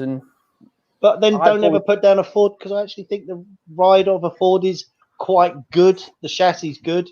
I prefer the Ford personally. So yeah. Right, Jason. Here we go. Quick fire round. What's your favourite motorhome? Oh, I've got a few. You already know of one of them, which I said about the Bursner Iexio. But depending on price, I tell you what is a really fun motorhome, and is the Swift Rio 340 and the 320 model. I just think that's a fun, compact, great fun. I mean, I've got two young kids. I've got a 7.5-year-old and a 6-year-old. Drive me crazy, but I love them. And if I was to dart away for a weekend, and if I had it in stock, that's what I'll be using. I'll definitely have the 340, obviously, because it's 4 berth, 4 travel. But the thing I like about it, and the main thing I like about it, is the fact that when you set up the bench seats down below for the double bed, and then you bring a drop down bed, but the key to it is when you just click the rear door and it just opens up. And depending, you've parked the right way round to the beach view, the sea view, the hills, wherever it may be, but you've got the best view. You're just in your element. You open it all up and you're just laying in bed looking out to the elements without having to get out the van, set up outside. I just think that is quite cool. The 320 Swift Rio for 2 people traveling, doesn't matter your age group, really doesn't matter. You could be a young couple, you could be an old couple. You're just opening up the back. Yeah, something I do like about the 320 is because you can open the back, you can put bikes and things in between the two bench seats. Exactly that. You're not having anything off. It's practical. Most people, if you're lucky enough to have a driveway, you should be able to fit it on. But it's just up and goes like driving a car. The Rio's got all the options at the front. It's got 6-speed, cruise control, climate control, DAB radio. It's got all the bits and pieces to go along with it. And I reckon, they retain their value quite well. I reckon they don't depreciate that quick, and they're not that hard to do. But when you're lucky enough one comes up, then that's definitely where I would be. I did actually have another one that I wrote down, actually, which was one of my favourites. But then going big would be a tag axle, which is not everyone's liking, but that would be my Swift Contiki 669 Highline. That's an island bed, over cab bed, double dinette. I'm fond of that because if you're in a motorhome, for me, practical side of the family is I don't really want to make a bed. Yeah. And I want the kids that way, and I'm that way. It's just been practical. Listen, I'm not the only one that would say that. When people say, "Oh yeah, we're going to get a Bailey Advance, and we're going to get the drop-down bed, and the kids can go up there, and I'm going to be underneath," on a long vacation, on a 2-week holiday, yeah. If it's a long vacation and you have the money, because it's a 60, 70 grand buy second hand, you can go down the Auto Trail Comanche route. You can go down the Frontier route, which has got the transverse fixed bed. But I love the fact of an island bed, but I love the overcab bit. So the kids are sorted out. You can set up the double dinette as well, so the kids can be separated. But more than anything, they're going to have a load of fun getting up over the driver's cab. It's got a good sized double bed up there. As long as they're not fighting and winding each other up, it's going to be okay. And mum and dad can be the other end, And if anyone needs to use the toilet or the bathroom during the night, especially as older people of a certain age, a certain amount of gin and tonics, you're going to need a wee during the night. Then you've got the bathroom in the middle. You know, you can go and make a cup of tea. You got that vast scope of doing many things without, you know, treading over people. I love being able to go to a bed, go to a dining area, and have the separation of what you need. But that is just going to say that separation. It's just, but that's going right up there with motorhoming. Motorhoming is really quite compact, and you are on top of each other. But if I was really going for it for a family, for me, I'd probably end up, and I know Swift, I say Swift a lot, but it's because the lifestyle model, the 696 for me, the 686, it's got the 2 benches at the rear. The 696 has got the rear bunks. And if you're en route somewhere, the bottom bunk can flip up. You can get your bikes in. You can get everything in. You've got the dinette. You've got the overcab bit. Mum and dad can be up there. The kids are in the bunk bed. You can carry on your evening if you've got young children. And the other thing I do like is, I mean, when people are, say, for instance, being nosy or just visiting and saying hi, they're not opening up your motorhome door and looking down the kitchen to the rear lounge to say hello. You've got a double dinette there in front of you, and you're not inviting them in. More than anything, you can stay there. Just a quickie, Jason. This is to you, Lee. The solar panel is 150 watt factory fit. Yeah, he should be getting a lot more than that. What I'd say to Paul, if he's on Facebook, go to my business page, LB Caravan Services Limited, like it, send me a message, and over the weekend, I'll try and give you a bit more advice on what you can be looking for in it. There's a little bit more information I might need from your regulator, etc., and try and help you get it sorted. And, you know, if I can, I'll try and get it sorted for you. That's better than that, can you really? Here's one for Jason. Which country makes the best motorhomes? Germany? You're going to go down that route? Yeah. The Germans? As quick as you can be? Yeah, Germany or not? Where are you going to go? Spain? UK? Where are you going? What do they call the motorhome in Germany? What do they call a motorhome? A motorhome? A Wohnmobil. A Wohnmobil. I definitely don't pronounce it like that. No. What do they call a motorhome in France? Le motorhome.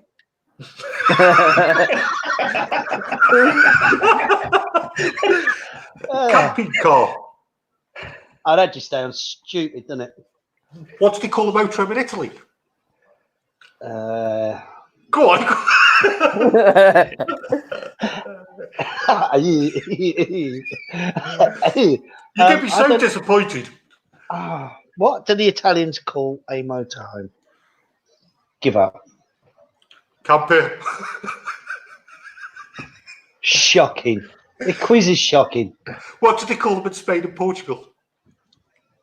Rubbish. Auto Caravana. Oh, okay. Oh. Caravella or Caravel? Caravana. Ah, Caravana. Ah, Caravana. Hey. Let me just knock a few more comments off. Hi guys, on the Burster 7442 booth. Can you convert the front dinette table into an extra bed? The same with the Harmony Line 690G. You can. Everyone can do everything if you're clever enough. Go on, Lee Lee. can do it. Go on, Lee. What we say? You've misread it. You've misread it. It says you can convert the front dinette table into an extra bed. Not can you? Oh, Jason, you're rubbish. Put your glasses on, Jason. Yes, you can, Martin. Hi, how would you say is the Bessie car? Are they any good? Are the Auto Trail any good? Are you sure it's not a Graham Norton show, this one? Hi, would you say the Auto Trail are Yeah, going to tip you out the chair in a minute. Actually, Auto Trail, I think, are fantastic. And They are. yes, I do. And Auto Sleeper. Yeah. Sucker for an Auto Sleeper Nuevo. I'm a big fan of an Auto Trail, I'll be honest with you. I was very lucky with a couple of those auto trails. If you wanted me to waffle on, I went down to go and get a auto trail Comanche, which usually would be a tag axle rear island bed and would only be a 2 travel. I found a Highline Comanche automatic 4 travel 6 berth, and I was blown away. I was so happy.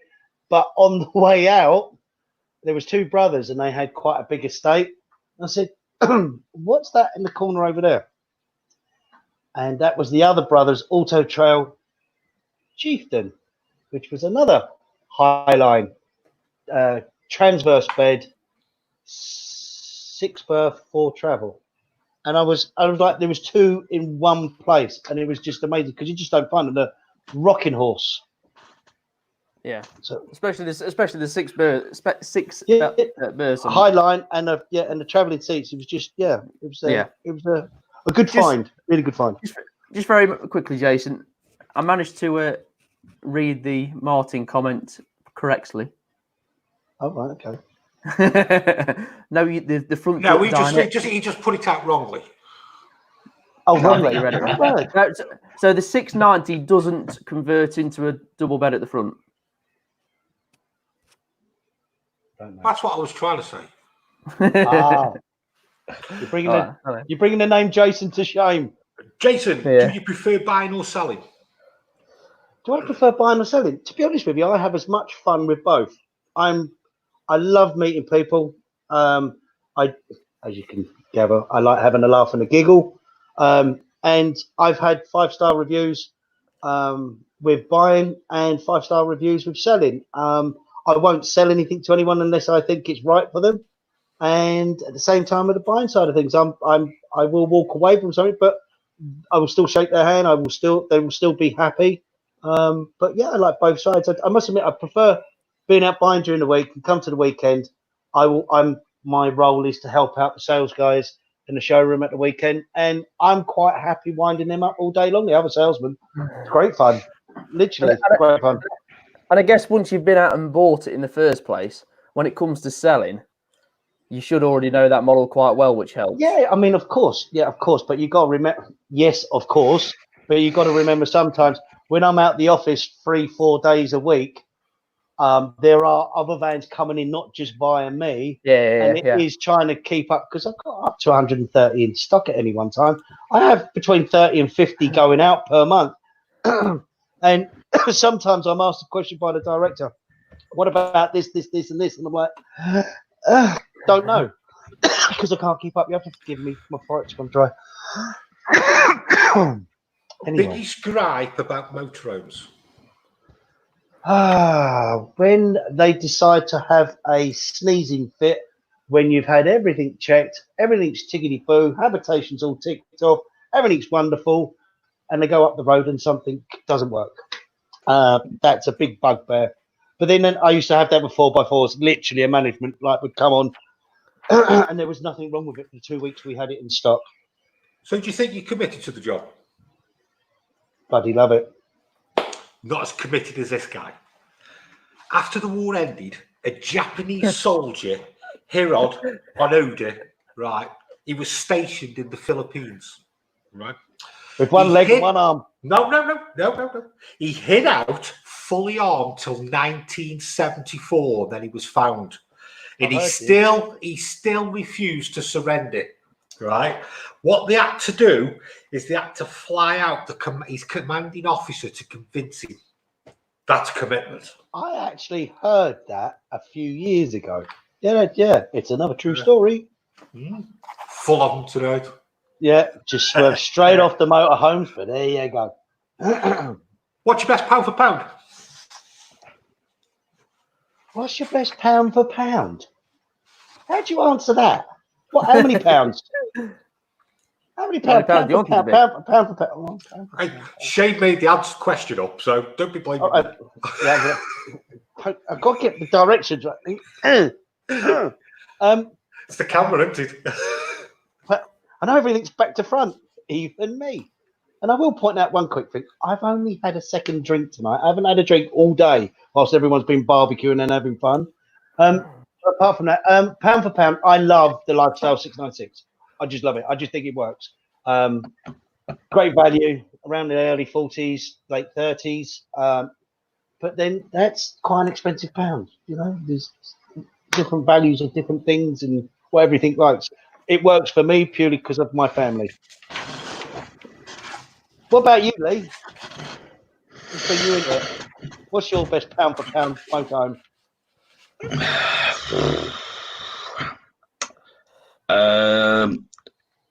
See, I look at them in a different way to you guys. What, like I that? look, yeah, What, like that? yeah, I am normally on my side underneath a bed or something like that. I think Lee, probably what you look for is accessibility. Yeah, it's a big thing for me is seeing. I mean, I serviced Always helps when an you're driving, auto doesn't it? trailer before the lockdown, which the minute I walked into the van, I looked around and thought, I like this layout. This would suit me perfectly. But yeah, that's one thing I look for more is accessibility and how you can get at things. Yeah. For two people, pound for pound, just one last answer. I'm going to go auto sleep at Nuevo. I absolutely love the quality of the interior, and I think it's a sensibly priced vehicle, second-hand. There you go. That's a good shout.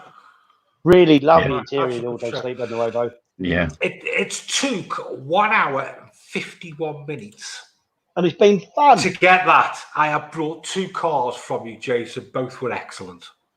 Ah, that's really not. That is wonderful to hear. It is. Wow, thank you very much, Lee and Laurie. I've I sold a thought lot you of was on cars. about me.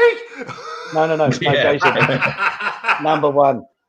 No, I've sold many vehicles, and do you know, I will. If any other customers were to come on, they'll tell you that it's always a fun experience rather than hard nosed and pushy.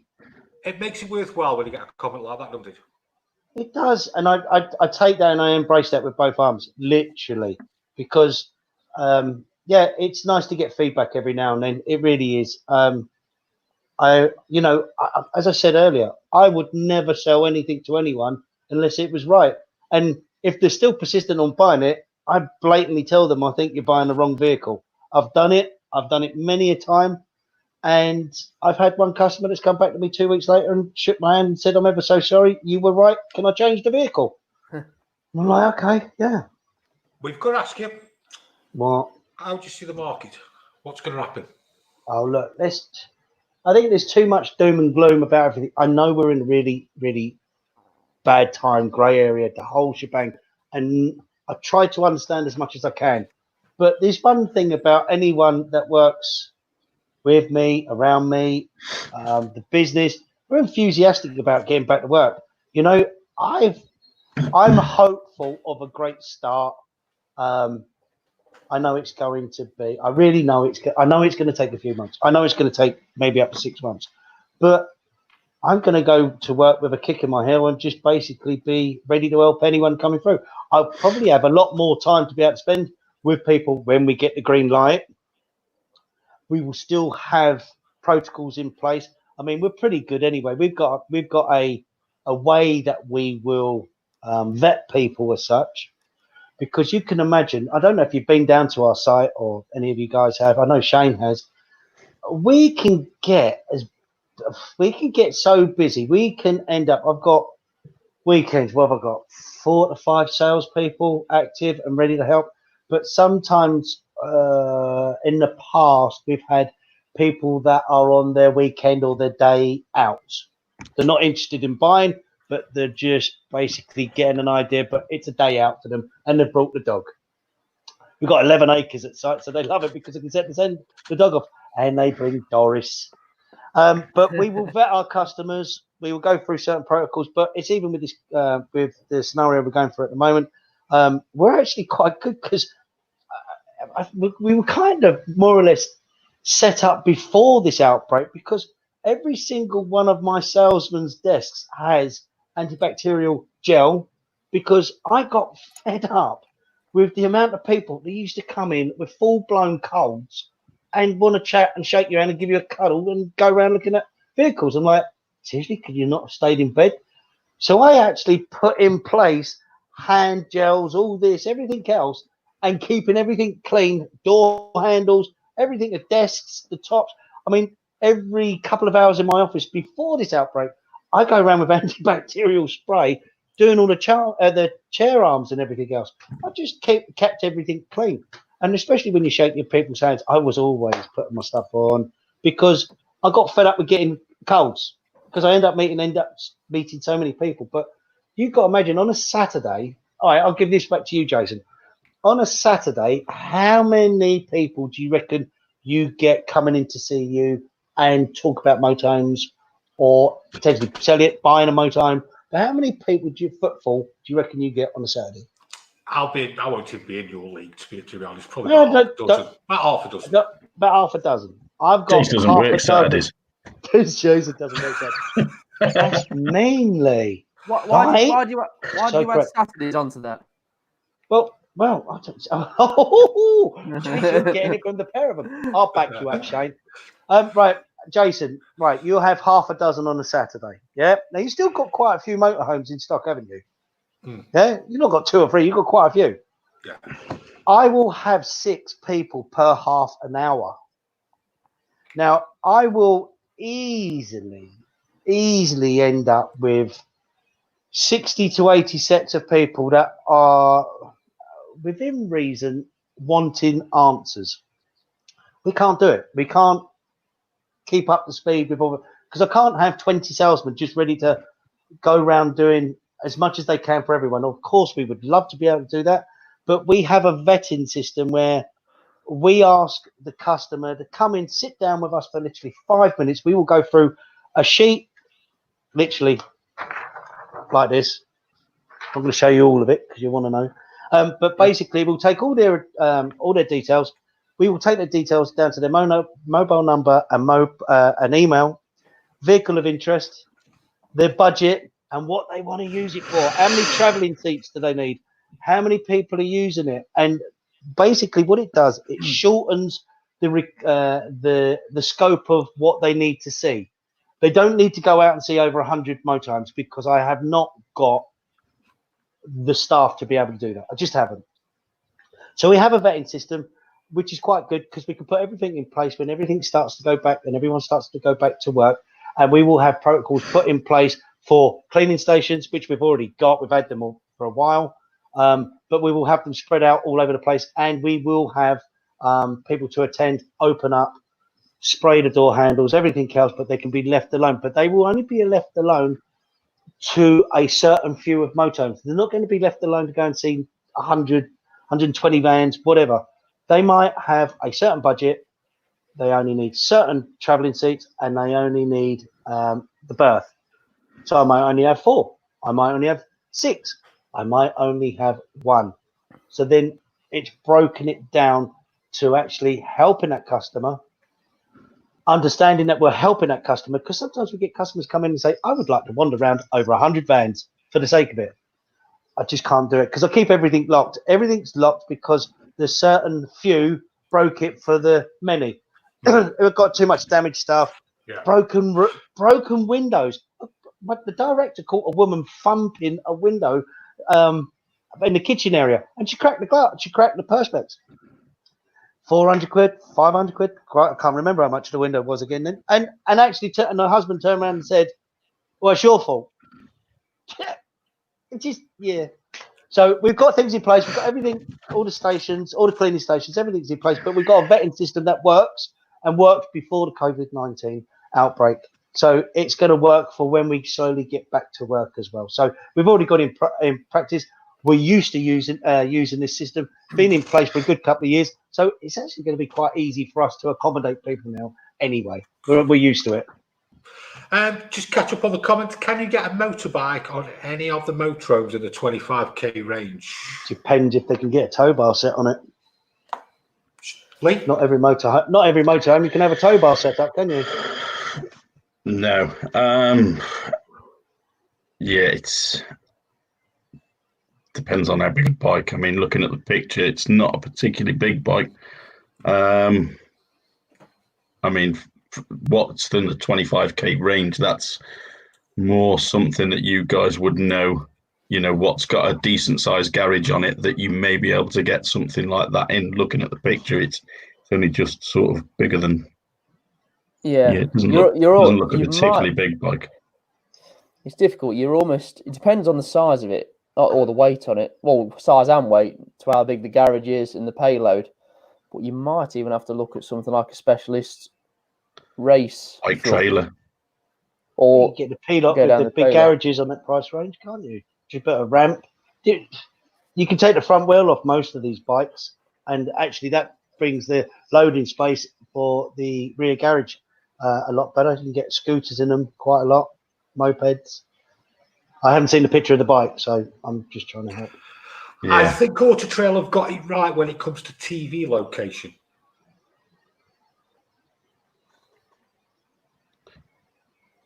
Yeah, Yeah. What, with the Can't really slide fault out? When they're on the brackets, they're in a cupboard. no, They come out. well, depending on the age, they tend to have the plastic molding in like the bedroom area. If you think about your Oh, right, Comanche, yeah. yeah. So if you're sat on the Sorry. island bed to the left hand side, you've got that plastic mold in the aerial, and the same. And the Auto Trails have the TVs that come down from the front cab above the driver and passengers. the SE setup. packs, yeah. Here's one for you, Jason. The reason I'm thinking about a Burster is because I have a 16-year-old Porsche and it's still going strong. Oh, you got a lovely car as well. Yeah. I mean, look, the Burstner range, depending on what you wanted to spend, but my favourite one, the XO728G, is good. But you have a 16-year-old Porsche. Wouldn't that be great if you could actually trailer that behind a motorhome as well and go off touring? Awesome. Lee, just why people are not using the vans, or if they parked up outside their house, is there just any basic jobs, just anything to keep on top? What should they be doing? Say that again. Sorry, you broke up on that. Because we're not using the motorhomes, people who've got them in the drive or basically they parked on the road by them, is there just any jobs they should be doing just to keep them in tip-top shape? Yeah, I mean, obviously, like I said, you know, drain your systems off.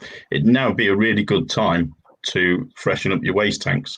You know, put something in it and clean the waste tank system out. Move the van around slightly so that it's not sat on the wheels in one place for a while. But the biggest one will be maintain your batteries. Don't just leave it on the drive and leave it not plugged in or anything for weeks and weeks and weeks. You know, plug it in once a week and give it a day's charge or something like that, just to keep the battery topped up. And yeah, that biggest one really is going to be, you know, maintaining the battery so that when you do come to get it back out, it doesn't let you down. I always think a good one to do as well is clean all the rubbers around the windows. Especially if it's going to be sat in the sun a lot, you know, open up the windows. Together. Yeah, and spray some silicone spray on them. Spray all the window rubbers with some silicone spray.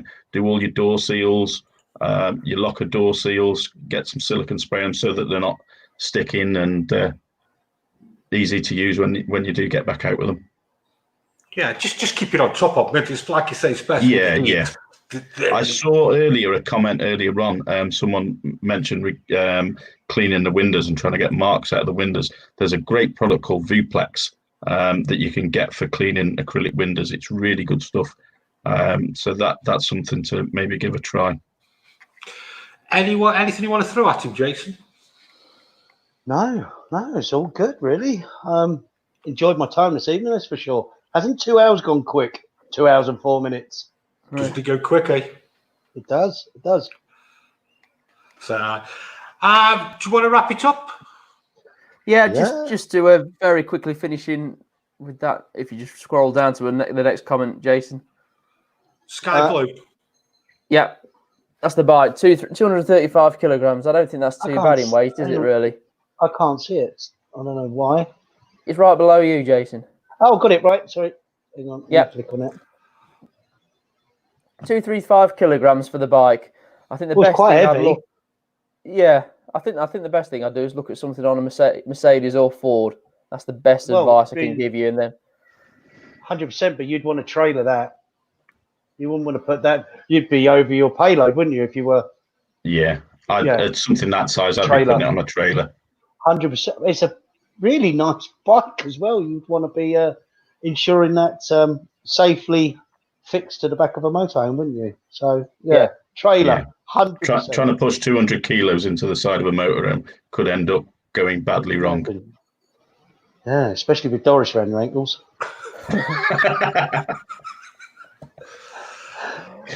Jace, it's been an absolute pleasure. Do you know what, Really guys? enjoyed it.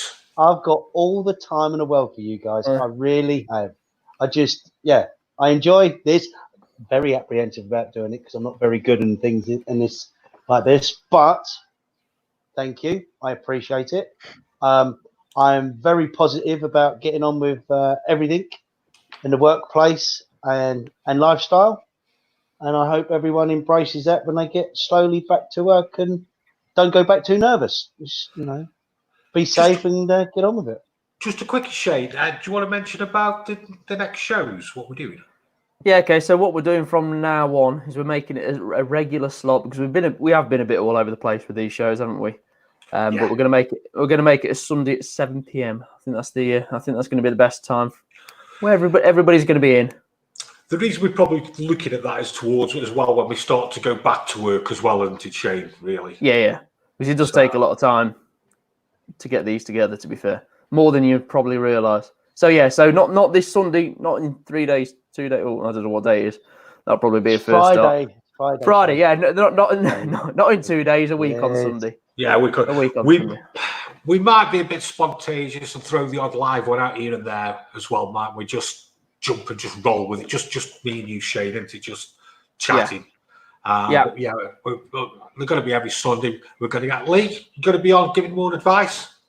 Yeah, no problem at all. So, look forward to it. But Jace, it's been an absolute pleasure. Absolute brilliant. Would you come on again, Jace?